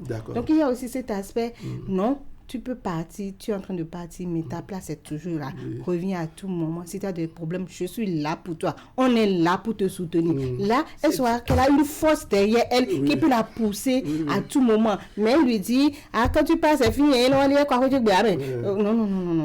Apprenons à ne plus dire ça. Oui. Je ne suis pas trop d'accord. Apprenons à ne plus dire ça. Monsieur Watto, on vous écoute. Je ne suis pas d'accord pour ça. Parce que quand la fille s'en va, nous devons lui inculquer que il n'y a pas question de faire quoi que ce soit pour revenir. Donc, aimer pour le meilleur, pour le pire. Mais si d'aventure elle va là-bas, sachant que ses parents sont prêts à la recueillir ou bien à la supporter, elle va faire la tête. Elle fera des choses où nous ne pouvons pas être d'accord. Non, c'est pas que... Non, vous allez perdre vos enfants. Vous allez perdre vos enfants. Vous allez perdre vos enfants. Quand on peut avoir votre fils vivant, que de l'avoir revenu dans le cercle. Non, mais écoutez, Fortune, est-ce que vraiment quand les parents le disent et que la fille est débordée à la maison, en fait, est débordée dans son foyer et revient, les parents ne l'accueillent vraiment pas? Au Bénin, déjà, monsieur Otto est contre. Vous voulez qu'il accueille cette fille-là? On va lui poser la question tout à l'heure, ne vous inquiétez pas. Généralement, quand ils le disent, c'est vrai. Et la fille, psychologiquement, elle dit, elle va subir. Moi, quand je parle avec preuve. J'ai une amie à l'heure actuelle, elle ne peut pas aller, c'est-à-dire voir ses parents pour leur dire ce qu'elle vit. Juste parce que les parents ont peut-être en 2 mois des cadeaux, des enveloppes. Ils se disent que ce monsieur est trop bon. Ils sont médusés par ça. Oui, alors que c'est un manipulateur fin. C'est-à-dire quand il prend la parole, il parle ici. Vous êtes dégagé, vous avez le cœur net. Vous dites que votre fille est au paradis. Alors que c'est la naisse de l'enfer. C'est la naisse de l'enfer. Je vous en prie. Monsieur Bruno Boton, c'est pas un an sans rapport sexuel avec la fille. En République du Bénin. La fille Bénin. a 30 ans et tu as 42 ans. Oui. Qu'est-ce qui t'empêche? Je suis fatigué, je suis en République du Bénin. Waouh. C'est un malade. Merci, c'est un psychopathe. Vous voyez, monsieur Watton, il n'est pas d'accord sur cet aspect-là. Alors, monsieur Bruno Watton, est-ce que dans la réalité, sinon dans la pratique, quand les parents disent à leur fille, écoute, comme tu t'es marié et que tu t'en vas, on ne revient plus, est-ce à dire que quand elle est débordée, elle est dépassée par les événements dans son foyer, quand elle revient vers les parents, on lui claque vraiment la porte? Non, on ne peut pas lui claquer la porte. Quand il a des problèmes, et ça dépasse, ce n'est pas du jour au lendemain que le problème est arrivé. Surtout à sa maman, par moment, elle vient ou bien... On ne peut pas lui interdire de ne pas aller chez son père, de ne pas aller dans sa famille. Maintenant, là-bas, s'il y a problème, par moment, on dit, maman, le plus souvent, on ne va pas vers le père. On va vers maman pour dire, il y a telle chose à la maison. Je prends le cas pour quelqu'un, un homme qui n'est pas bien tel que nous pouvons, nous sommes sur le plateau, elle peut dire ça à sa maman. Je suis là, il y a depuis 3 mois maintenant. Mon mari n'arrive plus à se mettre en majuscule pour s'occuper de moi. C'est ça, c'est ce que je voudrais dire. Mais elle ne peut pas venir chez son père le lui dire. Donc, quand il y a des trucs qui commencent par venir, c'est à sa maman qu'elle pose le problème. Et vous allez voir qu'au retour, en retour, on vient dire ça au père. Qu'allons-nous faire? Qu'est-ce qu'il y a lieu de faire?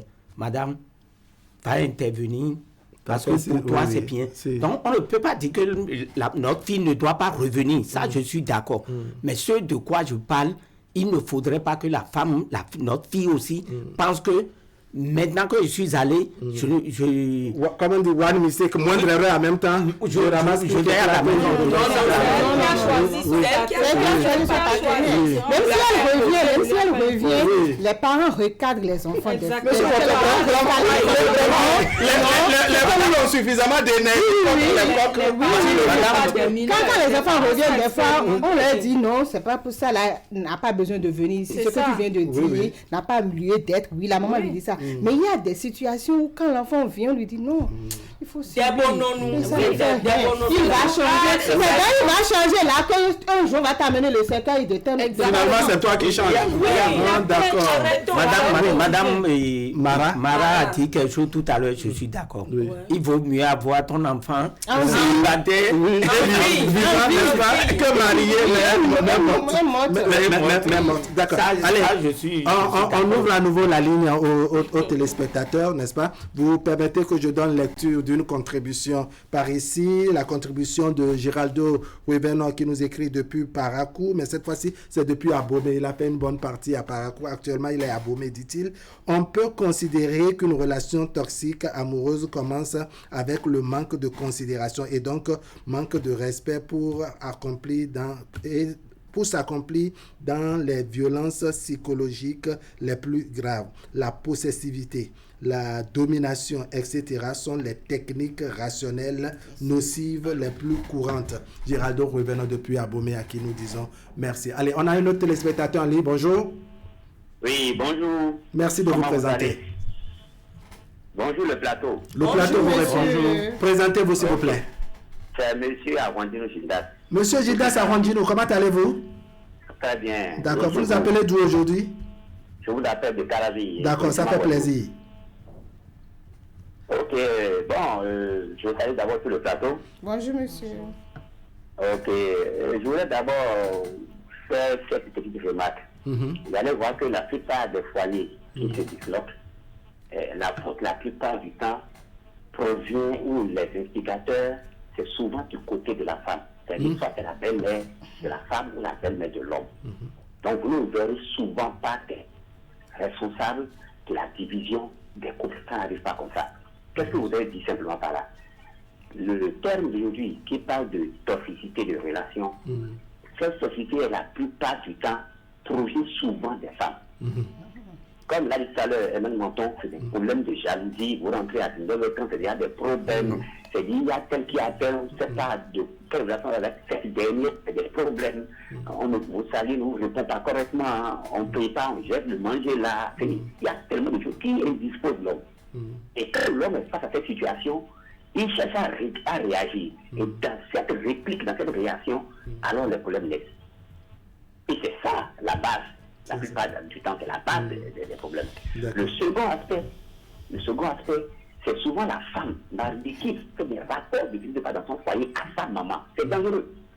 J'ai entendu que tout à l'heure, une femme pour dire qu'elle peut aller dire à sa femme, mais c'est dangereux. Parce que les belles-mères, la plupart du temps, la maman de la femme qui est mariée n'est pas souvent bonne conseillère. Elle n'est souvent pas bonne conseillère. Finalement, qui est bon conseiller ou bonne conseillère, monsieur Arondino? Oui, c'est-à-dire, votre fille se plaint de son mari à sa maman. Oui. La réaction, la plupart du temps, quand on prend une femme sur 4, la réaction n'est souvent pas bonne. On ne vient pas souvent positivement la fille.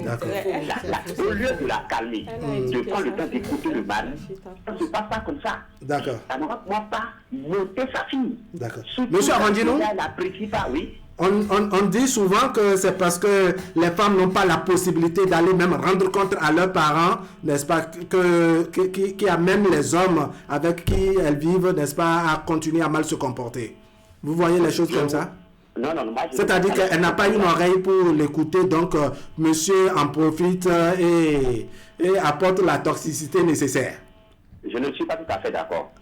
Même l'homme aussi n'est même pas autorisé, il ne doit même pas parler des problèmes de son foyer. Allô? On vous suit. L'homme même ne doit pas parler des problèmes de son foyer, même à ses propres parents. Ils ont des certains, s'ils sont mariés, ils ont des parents. Oui. Il y a un parent, il y a une marraine. Portez-vous faire ces gens qui ont bien l'esprit. Moi, je ne trouve pas que c'est conseillé pour le couple, à chaque fois qu'il y a une situation dans le foyer, d'aller voir les beaux-parents. C'est assez dangereux. Parce qu'il y a un sentiment qu'on a tué pour son enfant, soit un garçon ou fille. Et ce sentiment vous anime, de faire vous amène pas à vous mettre au-dessus de la mêlée et à donner de bons conseils à votre enfant. C'est ça le risque. C'est le risque qu'il y a dans cette situation-là. Donc, moi, je déconseille systématiquement d'aller parler des problèmes du foyer à sa mère, à son père, que ce soit l'homme ou la femme, ce n'est pas bien. Monsieur Arondino, merci beaucoup, on vous a compris, il y a d'autres au bout du fil. Vraiment, ça fait plaisir, bien de choses aux populations de Calavi. Merci. Allez, autre téléspectateur en ligne, bonjour. Un autre téléspectateur en ligne, bonjour. Je voudrais qu'on évacue cette seconde manche pour qu'on ait le temps de discuter en plateau. Merci de vous présenter. Oui, bonjour le plateau. Le plateau vous répond. Rodrigo Lou? Oui, Rodrigo Lou. Rodrigo Lou, comment allez-vous? Je vais très bien, merci. D'accord, on vous écoute sur le sujet. Je salue le plateau. Bonjour, Rodrigo. Oui. Bon, je pense que en général... Monsieur Rodrigo, faites l'effort de parler un peu plus fort, s'il vous plaît. Je dis très souvent, le problème se repose sur la tête des femmes. C'est souvent les femmes qui sont à la base de beaucoup de problèmes. Et je pense qu'on est obligé de le comprendre comme ça. Maintenant, pour moi, je ne suis pas trop pour qu'on éloigne totalement les parents du couple. D'autant plus qu'avant de se mettre en couple, on est allé vers ses parents. Et la belle remarque, même il arrive que nos propres parents se plaignent auprès de nous du comportement de l'un ou de l'autre. Donc vous voyez, la vie, on se complète. Et je pense que aujourd'hui, le fait de s'éloigner des parents et même d'aller se confier à des personnes qui ne nous aiment pas, peut-être des pasteurs qui sont là pour profiter, ou bien peut-être des amis, ou bien des personnes qu'on pense responsables qui sont là juste pour un profit, ne nous disent réellement pas ce qu'on doit entendre. Et je ne suis pas sûr qu'un parent, aujourd'hui, nos parents ne peuvent pas nous donner de mauvais conseils. Même si c'est un problème de couple, on va vers un parent qui est normal. Bon, très souvent, pourquoi on demande aux femmes de ne pas aller vers les mamans directes, d'aller vers une tante? Les mamans sont trop sentimentales. Et quand la femme, leur fille amène un problème, elle peut prendre ça avec beaucoup de sentiments. Vous pensez qu'elle met beaucoup plus d'émotions dans le règlement des conflits pareils? Des conflits pareils. C'est pourquoi c'est bon d'aller vers une tante qui est responsable de se plaindre. Là, la tante a les manières, saura qu'est-ce qu'il faut faire. Et vice-versa. Mais éloigner tout le monde du couple, c'est l'erreur qu'on commet aujourd'hui et qu'on voit que les couples, la toxicité dans les couples, c'est trop aujourd'hui. C'est franchement trop. Parce qu'on ne sait même pas avec qui se tourner. Merci beaucoup, M. Rodrigo Lou. Merci. Allez, on vous a compris. Un autre téléspectateur en ligne. Je veux des femmes aussi. On a 2 lignes ouvertes. Hein? Téléspectateur en ligne, bonjour. Téléspectateur en ligne, bonjour. Allez, la régie nous permet de revenir en plateau et de poursuivre nos échanges. Alors, Madame Dorcas Mara, est-ce que le choix aussi, n'est-ce pas, je dirais, des intermédiaires, pour ne pas dire des médiateurs dans les conflits, ne se pose pas? La nature de ces intermédiaires. Merci. Une bonne relation est basée d'abord sur la communication. Il y a beaucoup de... Comme je disais, c'est pas... Un couple qui a des conflits n'est pas forcément dans une relation toxique. Oui. Ça devient toxique lorsque la manipulation amène à créer des troubles psychologiques, à séparer l'autre et à l'amener à douter d'elle et perdre totalement confiance en elle. Donc, il est important déjà de vérifier votre compatibilité, de savoir vers qui vous adressez. Ce n'est pas toutes les personnes qui veulent de votre bien. Donc, pouvoir identifier ces personnes. Comme l'a dit M. Olou tout à l'heure, j'ai parlé, dans le passé, c'est des marraines, des parrains ou des tantes, mais pas parfois directement le père ou la mère, en tout état de cause. Aujourd'hui, surtout où nos jeunes adultes ne reçoivent aucune éducation au mariage avant de se mettre en couple et que leur repère, c'est les télénovelas ou les histoires dans les portables. Il est important d'avoir des personnes qui vous orientent, qui vous conseillent. La décision finale vous appartient toujours et on a toujours une petite voix intérieure qui nous parle et qu'il faut absolument écouter. Donc, évitez d'ouvrir les portes grandes de votre foyer, évitez aussi monsieur, madame, tout le monde. À monsieur tout le monde et évitez aussi de refermer votre couple sur vous-même, c'est mortel. D'accord. Alors, Fortune Ouettarasso, par rapport au choix, je dirais, des intermédiaires, est-ce que ça peut tout gâter aussi? C'est-à-dire, parfois, on cherche une solution et c'est parfois dans la recherche de la solution qu'on finit par faire tout exploser. Oui. C'est parfois dans la recherche de solutions que ça s'explose. Déjà que toi-même, en allant peut-être te plaindre, tu te disais, est-ce que je ne vais pas patienter un peu? Je vais encore jauger un peu le niveau avant de prendre une décision. Mais tu vas te plaindre à M. Otto qui dit, mais non, ma fille, il ne peut pas faire ça. Tu trouveras mieux ailleurs. Tu es encore belle, tu es encore jeune. Ça change ton mental. Il a tout gâté. Il a tout gâté. C'est une carte d'invitation qu'on t'adresse à ramasser tes effets et venir parce qu'il y a un potentiel candidat. Il y a un potentiel. Donc, il y a de ces genres de cas où naïvement, tu dis, mais oui, ce qu'il dit peut-être c'est qu'on dit là, c'est pas... Et tu te bouges devant ton miroir. Exactement. Et quand tu reviens à la maison, tu commences déjà à poser des pas pour partir. Donc, les conséquences, tu vas les ramasser. D'accord. Voilà. Alors, Madame Ella Glele, vous avez écouté, hein, on dit souvent que dans les couples, c'est un peu comme les militaires et les médias. La grande bavarde et la grande muette. C'est-à-dire les militaires parlent très peu, n'est-ce pas? Les médias bavardent un peu. Et donc, ce sont les femmes qu'on trouve que c'est elles, c'est elles qui bavardent le plus, c'est elles qui ont cette tendance à raconter leur vie privée, leur vie de couple à leurs amis, au voisinage, dans le quartier, à la belle famille, un peu partout et autres. Est-ce que vous-même, vous ne voyez pas que c'est cette façon de distiller les informations dans tous ces quotidiens-là, dans tous ces journaux du jour, que c'est de nature aussi à mettre en danger votre foyer? Oui, exactement. C'est de nature à mettre le foyer en danger. Parce que les femmes bavardent beaucoup. Nous sommes impulsives. Oui. Et on a parfois des difficultés à coudre une partie de votre bouche. Nous serons la moitié. Ça arrive. Mais d'abord, quand on se met ensemble, dans le couple là, nous avons des règles. Le couple même établit des règles pour la bonne marche de leur foyer. Si l'homme sait qui doit rentrer à 19h et qu'il est empêché, ça lui coûte quoi de prendre le téléphone? Ah ma chérie, je ne rentrerai pas à 19h, je vais accuser un peu de retard. C'est fini. La communication. La communication. C'est la base. Communication saine. C'est fini. Pas de mensonge. Voilà, c'est fini. Non, je suis à tel endroit avec des amis, je rentrerai tout à l'heure. D'accord. C'est tout. Mais quand la voiture... Mais ne pas avertir la femme, passer du temps dehors, rentrer et ne pas savoir encore comment aborder le sujet avec la femme et la faire culpabiliser encore que c'est à cause d'elle que tu as passé tout le temps au dehors. Mais dans ce cas de figure aussi, on estime que la femme aussi, c'est vrai qu'au départ, monsieur ne l'a pas averti, elle est rentrée tard, mais la femme aussi, au lieu d'avoir, je dirais, la patience qu'il faut, l'accueille avec une certaine... Ça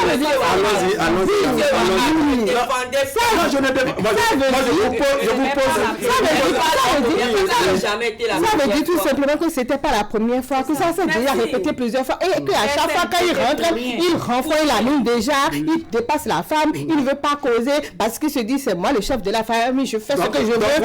Vous arrivez vous aussi de dire bon, aujourd'hui moi-même je renfroie la mine. C'est comme ça alors on va s'essayer pour voir. D'accord. C'est la manière de parler. Monsieur Bruno Water, on reproche aux femmes d'être celles qui bavardent trop, celles qui exposent très facilement et très rapidement leur vie de foyer et autres. Est-ce que vous pensez que c'est un problème? C'est vraiment un problème. Parce que quand tu dis que la femme est déjà à 9, tu ne peux pas l'accepter. Surtout nous, princes là, on n'accepte pas. On est la dictature. La féodalité. Non, c'est pas. Elle a fini de dire 9, elle dit je ne veux même pas parler aujourd'hui. On ne parle même pas. Oui. C'est-à-dire après avoir produit 9 là, elle n'a encore rien fait. C'est maintenant que ça commence. Parfois les gens en train de discuter où tu peux aller te coucher et ça continue. Même dans le lit. Même quand tu n'es pas là, le truc là c'est fini, tu as cru. Une fois si tu es ensemble et vous êtes en train de parler ou bien il y a problème, un ami arrive, on dit attends d'abord, c'est-à-dire que c'est un mythe. On finit avec ça, la femme reprend. Au lieu de dire bien sûr, il faut se vider. Donc, c'est-à-dire il y a une première partie, il y a une seconde partie, il y a la phase des prolongations, les tirs au but. Ça fait trop de problèmes. Moi, j'ai toujours souhaité, si c'est l'homme qui commence, toi, tu te tais. Et si c'est la femme qui commence, moi, je dis, comme tu as préféré ça là, je sors pour aller prendre un pot. D'accord. Vous voyez. Mais la femme ne peut jamais pour aller prendre un pot. Non, finalement, vous pouvez aller dormir à la Sobebra. À la Sobebra. C'est comme ça. C'est pour calmer la maison. Mais pourquoi quand ça chauffe, on pose toujours la question à M. Bruno Water, pourquoi quand ça chauffe, on ne permet pas à la femme aussi, n'est-ce pas, de sortir pour éviter que les choses explosent? Parce que si monsieur sort, c'est peut-être parce qu'il ne veut pas qu'on en arrive à utiliser les muscles et autres dans le règlement de ce conflit. Mais pourquoi on ne permet pas à madame qui est trop en train de bavarder, en train de se surchauffer aussi, n'est-ce pas, on ne lui permet pas vraiment de sortir, aller prendre de lait, ou au moins aller rencontrer des pots. Tout comme la femme est jalouse, c'est comme ça que l'homme aussi est. Maintenant, laisser la femme pour dire, bon, elle va prendre un pot. C'est pas, finalement, c'est le pot qui peut la prendre. C'est pas trop gai. Et vous allez remarquer que aucune femme n'est seule dans une buvette ou bien dans un bar. Pour dire, je suis venu prendre un pot, on va dire, c'est quoi? Quelqu'un viendra s'asseoir avec toi. Madame, je vous tiens compagnon. Suivez toujours M. Water. Je dis que nous, on est jaloux. Moi, je ne peux pas permettre pour qu'on aille faire chose là. Mais par contre, l'homme étant autonome comme vous aussi, comme l'homme étant autonome, il peut sortir pour dire je vais juste à côté, de quoi revenir. Mais si d'aventure tu demandais à la dame même de te suivre, elle dit non. Le problème qui est en cours là, tu n'as pas réglé. Il y a la manière. Donc il y a pas mal de choses pour lesquelles pour lesquels les femmes sont vraiment responsables. Même si elles refusent ça, que ce soit au plateau ou bien au bout du fil. Vous permettez, je vais vous donner lecture de la contribution d'une de nos mamans qui nous suit régulièrement. Je vais taire son nom, mais elle apporte toujours des contributions de qualité. Je lui dis bonjour et merci surtout. Elle dit « Une relation devient toxique dès lors qu'on n'y vit plus à l'aise. Non seulement on ne se sent pas aimé, mais on a l'impression d'être détesté et indésirable. Plus de place pour les blagues, le sourire, les petites attentions. Toutes les communications y deviennent violentes, dévalorisantes ou provocatrices. On se pourrit la vie consciemment ou inconsciemment en pourrissant la vie de l'autre. Plus de plaisir partagé, encore moins d'intimité, rien que des reproches et silence sur tout ce qui est effort ou positif.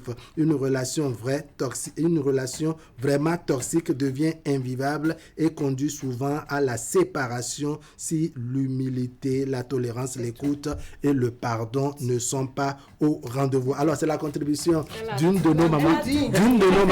Voilà, en fait, la sagesse, c'est une industrie, vraiment de sagesse qui nous a écrit ce message. Voilà, faisons un pas pour madame. Voilà, allez. Donc, un banc pour maman à qui nous disons merci et que vraiment, qui nous apporte une contribution de qualité tous les vendredis que le sujet est posté. Alors, Madame Mara, je reviens vers vous, n'est-ce pas, par rapport à notre thématique du jour. Que faire pour éviter, je dirais, les questions de toxicité dans les foyers? On a parlé de la question de communication, mais quels sont les aspects que, selon vous, nous n'avons pas encore abordés et qui, s'ils sont utilisés, vraiment peuvent réduire au mieux la capacité de nuisance, je dirais, des uns et des autres dans les foyers? Merci. Il faut déjà reconnaître les signes qui alertent que la relation est en train de virer, de devenir complètement toxique et que ce n'est pas de l'amour. L'amour n'est pas possessif. L'amour offre l'espace à l'autre de s'épanouir et l'amour valorise. Donc, reconnaître déjà les signes. Et comme je dis, un narcissique, un pervers, une personne toxique, c'est une personne malade. Reconnaître cela et accepter de faire le pas. Parfois, il suffit simplement d'avoir des dialogues avec des personnes, des psychologues, pour vider ce qui vous amène à être toxique, ce qui en vous rend toxique, et vous allez vivre des relations plus saines, plus épanouies. La seconde chose, c'est vraiment l'éducation. Il faut qu'on laisse ce manteau de féodalité, de dominance de côté. C'est bon pour les autres, mais dans un foyer, vous faites c'est l'union, c'est l'osmose, c'est la symbiose. Mais on dit, je ne vous coupe pas, Madame Mara, on dit que là aussi, c'est la responsabilité des mamans, puisque ce sont les mamans qui encadrent les enfants parfois. Les mamans éduquent selon les standards de la société. Une maman qui vient, on dit, chez nous ici, là, nos garçons ne font pas ci. Chez nous ici, voilà comment on éduque. Et on laisse toute la charge de l'éducation des enfants, filles et garçons, à la maman. Combien de papas s'asseyent pour apprendre à leurs garçons à être positifs dans les relations. D'accord. Alors, pour une maman qui sait que sa fille aussi peut aller dans un foyer et qu'elle souhaite, n'est-ce pas, que sa fille vraiment puisse bien se comporter, qui souhaite que sa fille puisse vraiment se sentir à l'aise, pourquoi ne pas enseigner, n'est-ce pas, à son garçon comment il faut entretenir aussi l'enfant d'autrui, la fille d'autrui? Il y a des non-dits. Moi, je retiens toujours de mon père qui nous a donné toutes les astuces en tant qu'homme pour déceler les plaisantins, les mauvais dragueurs, des personnes sérieuses. Parce que c'est eux qui le font. Il est mieux outillé que ma mère pour savoir. Il me dit, voilà ce que nous disons. C'est un bon viveur, hein, mon père. Polygame en plus. Il dit, voilà ce que nous disons. Ça, vraiment, il faut... Attention, voilà. Nous parlons de la Dakora, là. Je vous en prie. Allons-y, Madame Mara. Il dit, voici. Un homme qui te dit ci, un homme qui fait ça, voilà la finalité. Ça, ma mère n'aurait pas pu nous l'apprendre ou nous le dire. Mon grand frère aussi qui me dit, tu sais, voilà comment nous arrivons à piéger les filles jusqu'à nous voulons d'un plaisir et pas d'une relation. Tout ça nous a permis de faire des choix éclairés et de ne pas avoir à papillonner. Donc, l'éducation maritale, c'est l'affaire de l'homme, du père et de la mère. Ce n'est pas seulement. Ce n'est pas seulement. D'accord. aux deux d'apprendre. Et quand il y a des problèmes dans le foyer, on a vu des beaux-pères appeler leur beau-fils et échanger, lui donner des conseils, des astuces. D'homme à homme. Donc, ne fermons pas cette porte. Je dis, c'est une personne. J'ai été récemment informée d'une situation. La dame, son papa est passé, sa mère est décédée il y a quelques mois. Son papa est passé la voir, elle faisait une sauce de feuilles d'oseille de Guinée. Il dit, ta maman me faisait bien cette sauce. Et il a continué. Donc, elle a fini de cuisiner, elle a mis un peu dans une glacière, elle a amené ça à son papa. Elle revenait. Et elle était même avec sa fille. Quand elle est revenue, elle a trouvé son mari au portail. Il l'a accueilli par des paires de gifles. Il dit, si nous étions à Cotonou, tu vas aller aussi facilement chez tes parents. Je t'ai dit de ne pas aller chez ton père, non? Et elle dit, je choisis lui, il est vraiment violent. Mon père et j'irai chez mon père tant qu'il sera vivant. Ça, c'est si nous étions. Mais maintenant, il se fait que vous êtes dans la même ville. Tu aimes tes parents plus que moi, les toxiques là. Tu aimes tes parents plus que moi. Qu'est-ce que tu vas chercher, c'est tes parents. Mais elle n'est pas tombée dans le côté. Vous l'avez pris quelque part. 2 mois à l'avance. Oui, Madame Mara, soyez sûre que s'il fallait voter, bien d'hommes vraiment seront contre ce comportement de Mais c'est le comportement qu'ils appliquent. C'est le comportement des nations. Allez, selon vous, jamais accepter qu'une femme demande la permission avant d'aller chez son père. C'est même cela. Je vous jure, elle est restée au portail de 22h à 5h du matin. Sa maman a dû quitter Lomé pour venir à Cotonou avant que l'homme n'ouvre la porte. Non, l'homme, il avait déjà un objectif sans doute. Parce qu'il sait que la fille, elle est seule. Vous voyez? C'est les narcissiques, les manipulateurs. D'accord. Vraiment, ces hommes aussi. Il faut que tes parents apprennent à leurs garçons. Écoutons ce que vivent les femmes. Oui, ce que vous vivez, c'est. Peu d'hommes apprennent à leurs enfants à devenir de bons maris. Oui, on veut bonne femme, vous voulez bonne femme, mais vous c'est que vous détruisez la vous laissez à qui? Et vous ne nous donnez pas dans les palais. Mettez-nous dans des palais si vous voulez qu'on vous traite comme des rois. Mettez-nous dans des palais si vous voulez qu'on vous traite comme des rois. Madame, ce matin là c'est chaud. Ce matin c'est chaud. C'est chaud. C'est arabe, les femmes souffrent en silence. Elles font des dépressions. Si vous allez au CNHU, vous allez comprendre ce que je suis en train de vous dire. Il y a des femmes qui n'arrivent pas à parler. Elles gardent tout. Bienvenue les dégâts. Bienvenue les dégâts. Parce qu'elle se dit, j'irai où? C'est cette phrase-là, moi je dis, je ne conçois pas. Il faut recommencer. Quand tu ne te sens plus à l'aise dans la relation, même si c'est 1 mois de relation, tu ne te sens plus à l'aise, mais quitte la relation. Vous gardez de très bonnes amitiés. Je ne sais pas pourquoi on force les choses. Merci à rendre à qui que ce soit. Voilà. On ne vit qu'une seule fois. D'accord. Vous permettez que je donne lecture de la contribution d'une de nos téléspectatrices qui nous accompagne également pour le débat chaque vendredi. Madame Virginie Maoubé, elle dit « Une femme qui prend son temps à parler de son foyer au dehors tue son foyer. Elle ouvre la porte à tous les problèmes de rentrer dans son foyer. Il faut savoir à qui il faut exposer son foyer. » C'est donc la contribution de Madame Virginie. Il faut parler, tout le monde est d'accord. Il faut parler, mais il faut savoir. C'est ça, elle précise. Il faut savoir à qui adresser. Le silence tue. Le silence est également... Il faut briser le silence. D'accord. Alors, on en vient, n'est-ce pas, à cette consultation qu'on fait pour trouver des solutions en quelque sorte. Comment faire pour vraiment réduire au mieux la toxicité dans les relations, qu'il s'agisse des relations amoureuses, les relations amicales ou les relations maritales aussi. Nous allons d'abord partir de l'éducation. Après l'éducation, il y a la communication. Toujours la communication. Pas la communication biaisée, pas la communication tordue, pas la communication... Non, la communication honnête. Comment dire en français? Oui. Pas des communications tordues, des communications qui viennent vraiment du plus profond du cœur. Et non d'à côté du cœur. Même si la vérité doit faire mal là, qu'on se le dise et que ça sorte, quand ça sorte, et que ce soit la femme ou l'homme, qu'on apprenne à se dire, je te demande pardon. Je te demande pardon, excuse-moi. D'accord. Alors, les relations dans lesquelles monsieur n'arrive pas à se réveiller le matin comme le soleil pour sa femme dans le foyer, c'est-à-dire il a une incapacité à satisfaire sa femme au lit, mais ne veut pas reconnaître ce mal. Il reste 1 an. Je dirais en République du Bénin, ah bon, il y a des couples, la fille a 26 ans et lui il en a 29. Seulement 2 ans. Wow. 2 ans. 2 ans d'arrêt de jeu, monsieur. Et il revient tous les jours entre 1h du matin et 3h. Bruno Wata, 2 ans d'arrêt de jeu. Est-ce que ça aussi, ce n'est pas une forme de violence à l'endroit de la femme? C'est une violence. On ne peut même pas accepter que cela soit l'homme ou la femme. Ça ne peut pas se passer. Comme on dit en fond, chez nous, il doit dire dans les Andia. C'est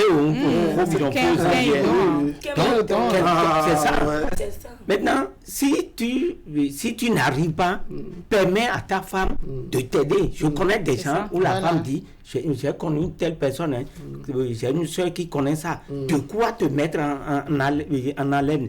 Mais maintenant, si toi tu continues pas à faire l'homme, ne voulant pas le dire, il y aura toujours de problèmes. Non, d'abord, ça fait deux femmes dans la chambre. Parce que quand tu n'arrives plus à te réveiller dans la journée, ça fait désormais deux femmes. Alors que toutefois, chacun de nous, on doit chercher comment faire pour guérir ce mal-là. C'est très important. Souvent, les hommes n'aiment pas dire, dis donc, j'ai tel problème. C'est là la chose. C'est l'éducation. C'est ça. Parce que si tu arrives, vous êtes un. Madame, depuis quand on a commencé, tu as senti que c'est pas comme ça. Oui. Actuellement, ça a baissé. Qu'est-ce qu'il y a lieu de faire? Et même si la femme sort, tu as des problèmes à la maison. Toi, tu commences par dire, bon, je n'arrive pas. Donc, elle est partie quelque part où... C'est tout. Même à aller au moulin, tu remets à l'enfant. L'enfant n'a tu vas à la maison, tu vas aller où? C'est ça. Alors que la faute provient de toi-même. Il faut mieux accepter que Dieu nous en épargne. Vraiment. Sinon, on va dire voilà. Monsieur Otto ne pourra pas supporter. Non, ça fait mal, ma chérie. Ça fait mal. Oui, alors, Madame Dorcas Semara, n'est-ce pas, sur ce point où on note parfois l'incapacité de l'homme, n'est-ce pas, à satisfaire sa femme, mais qu'il se refuse de reconnaître cela. Est-ce que ce n'est pas de nature à rendre aussi toxique le couple? Bien sûr, monsieur Otto l'a dit, on commence à soupçonner tout, on commence à faire des déductions tordues. Je pense que dans le foyer, il faut apprendre aux jeunes aujourd'hui à savoir que dans le foyer, il n'y a pas de sujet tabou et il n'y a pas de honte. J'ai un problème, c'est la femme qui a un problème, on cherche la solution ensemble. Surtout là, c'est l'intimité qui fait la vie du couple. Vous n'êtes pas des frères pour vivre ensemble côte à côte comme ça. Donc, il faut pouvoir trouver la solution. Il faut communiquer honnêtement et sincèrement. Et les solutions, il y en a. Il y a tellement de solutions. Je me rappelle de ce monsieur qui avait été opéré de la prostate et qui nous racontait que c'est sa femme qui l'a aidé à récupérer. C'est ça. Au moment où personne ne pouvait penser, je ne vais pas dire tout ce que la femme a fait pour lui, et ça lui a permis de récupérer. Et les gens étaient surpris en fait parce que sa femme est tombée enceinte, je crois 2 ans après qu'il a été opéré. On a dit non, généralement après l'opération, il a dit non, voilà comment nous on a... Il n'y a pas de honte. Il n'y a pas de honte, il n'y a pas à camoufler parce que tôt ou tard, ça va se savoir. D'accord. Allez, Fortune pour ces femmes, n'est-ce pas, qui refusent sous prétexte que l'agent de popote n'est pas à jour, qu'il y a des petits malentendus et autres, et qui refusent de se faire bousculer dans les 4 murs de la chambre. Que dites-vous de ça? Est-ce que ce n'est pas, est-ce que ce n'est pas aussi de nature, n'est-ce pas, à augmenter le degré de toxicité dans la relation? Il peut y avoir des moments où... Alors qu'en fond, comme M. Watton l'a dit, les disputes ne vont pas jusque là-bas, quoi. Oui, de nos jours, malheureusement, le constat est fait. Beaucoup de femmes refusent peut-être quand il y a un petit malentendu ou que, bon, l'homme n'a pas honoré à telle promesse, on trouve à sceller. On ne scelle pas. pas du chantage. C'est du chantage. C'est un plaisir partagé. Il faut que les femmes comprennent que c'est un plaisir partagé. Souvent, quand on dit que non, tu es satisfait, non, tu es aussi satisfaite. C'est parce que vous n'accomplissez pas bien vos devoirs que certaines femmes ont tendance à penser que dans le jeu, vous êtes les seuls satisfaits. Sinon, c'est nous deux. C'est en symbiose. D'accord. Tu es satisfait, je suis satisfaite. Elle a l'humilité de demander à votre partenaire. Oui. Si elle est satisfaite, ne descendez pas seulement, vous allez vous laver. C'est pas un objet sexuel. C'est ça. Oui, ne descendez pas sans savoir si vous êtes allé au bout. Il faut informer le syndicat. Merci beaucoup. On a appris à nos femmes. Nos femmes, on se dit, on n'a que ça. On n'a que ça pour canaliser l'homme. On n'a que ça comme pouvoir de domination sur l'homme. Alors que c'est faux. C'est la femme qui n'est pas... comment je vais dire, qui n'a pas suffisamment quel mot je vais employer, non pas d'expérience, suffisamment de confiance en elle, qui va utiliser le sexe pour canaliser son homme. Sinon il y a plein d'autres astuces pour canaliser son homme. C'est quand tu n'as pas confiance en toi que tu vas utiliser le sexe. Sinon tu as la nourriture chez tes parents, tu as l'habillement, c'est à cause le sexe, tu ne peux pas le faire avec ton père ni tes frères. Donc tu es venu faire ton homme pour ça. On aura un terme bien adapté pour ça. Et bénéficier des différentes tomes. Madame suffisamment outillé pour savoir que le sexe ne regarde pas l'homme. Tu as autre chose. Autre astuce. On va demander aux téléspectateurs de prendre le rendez-vous. Il y a des monuments sur ce plateau. On va fêter les différents tomes dont dispose Madame la loi du triangle. Il faut dire à la femme d'arrêter d'utiliser le sexe comme outil pour faire des chantages. Ça là que madame vient de dire, c'est une pure réalité. Une pure réalité. Parce que écoutez, ça se passe souvent. Où quand tu dis je vais te faire ceci, mais si on te fait des promesses pour demain, ce que j'attends n'arrive pas. Pour cela, quand ce n'est pas arrivé, il faut me sevrer jusqu'au moment où je l'aurai. Mais ce n'est pas possible. C'est parce que dans ces foyers-là, toute la relation est basée sur le sexe. Si c'est basé sur le sexe, on ne peut que vous faire du chantage sexuel. Mais si la relation est basée sur autre chose, et on y reviendra, comme l'a dit, comme l'a promis Wahab, là, ça ne va pas. Je vais compter sur votre disponibilité. On a la dictature du temps, n'est-ce pas? Le temps est vite parti. Il y a beaucoup de personnes à remercier pour leur contribution à ce débat depuis que le thème est posté depuis mercredi. Donc, merci beaucoup à ces différentes personnes qui sont intervenues, aussi bien ceux qui se sont présentés que ceux qui ont voulu garder l'anonymat. On va dire bonjour et merci à M. Boris Humbo qui nous a appelé depuis Fidjrosé, sinon qui nous a écrit depuis Fidjrosé. On a M. Herman Metton qui nous a écrit, qui nous a appelé, M. Gildas Arwandinou, M. Rodrigue Olou qui nous a appelé également. Et puis je vais rappeler, ce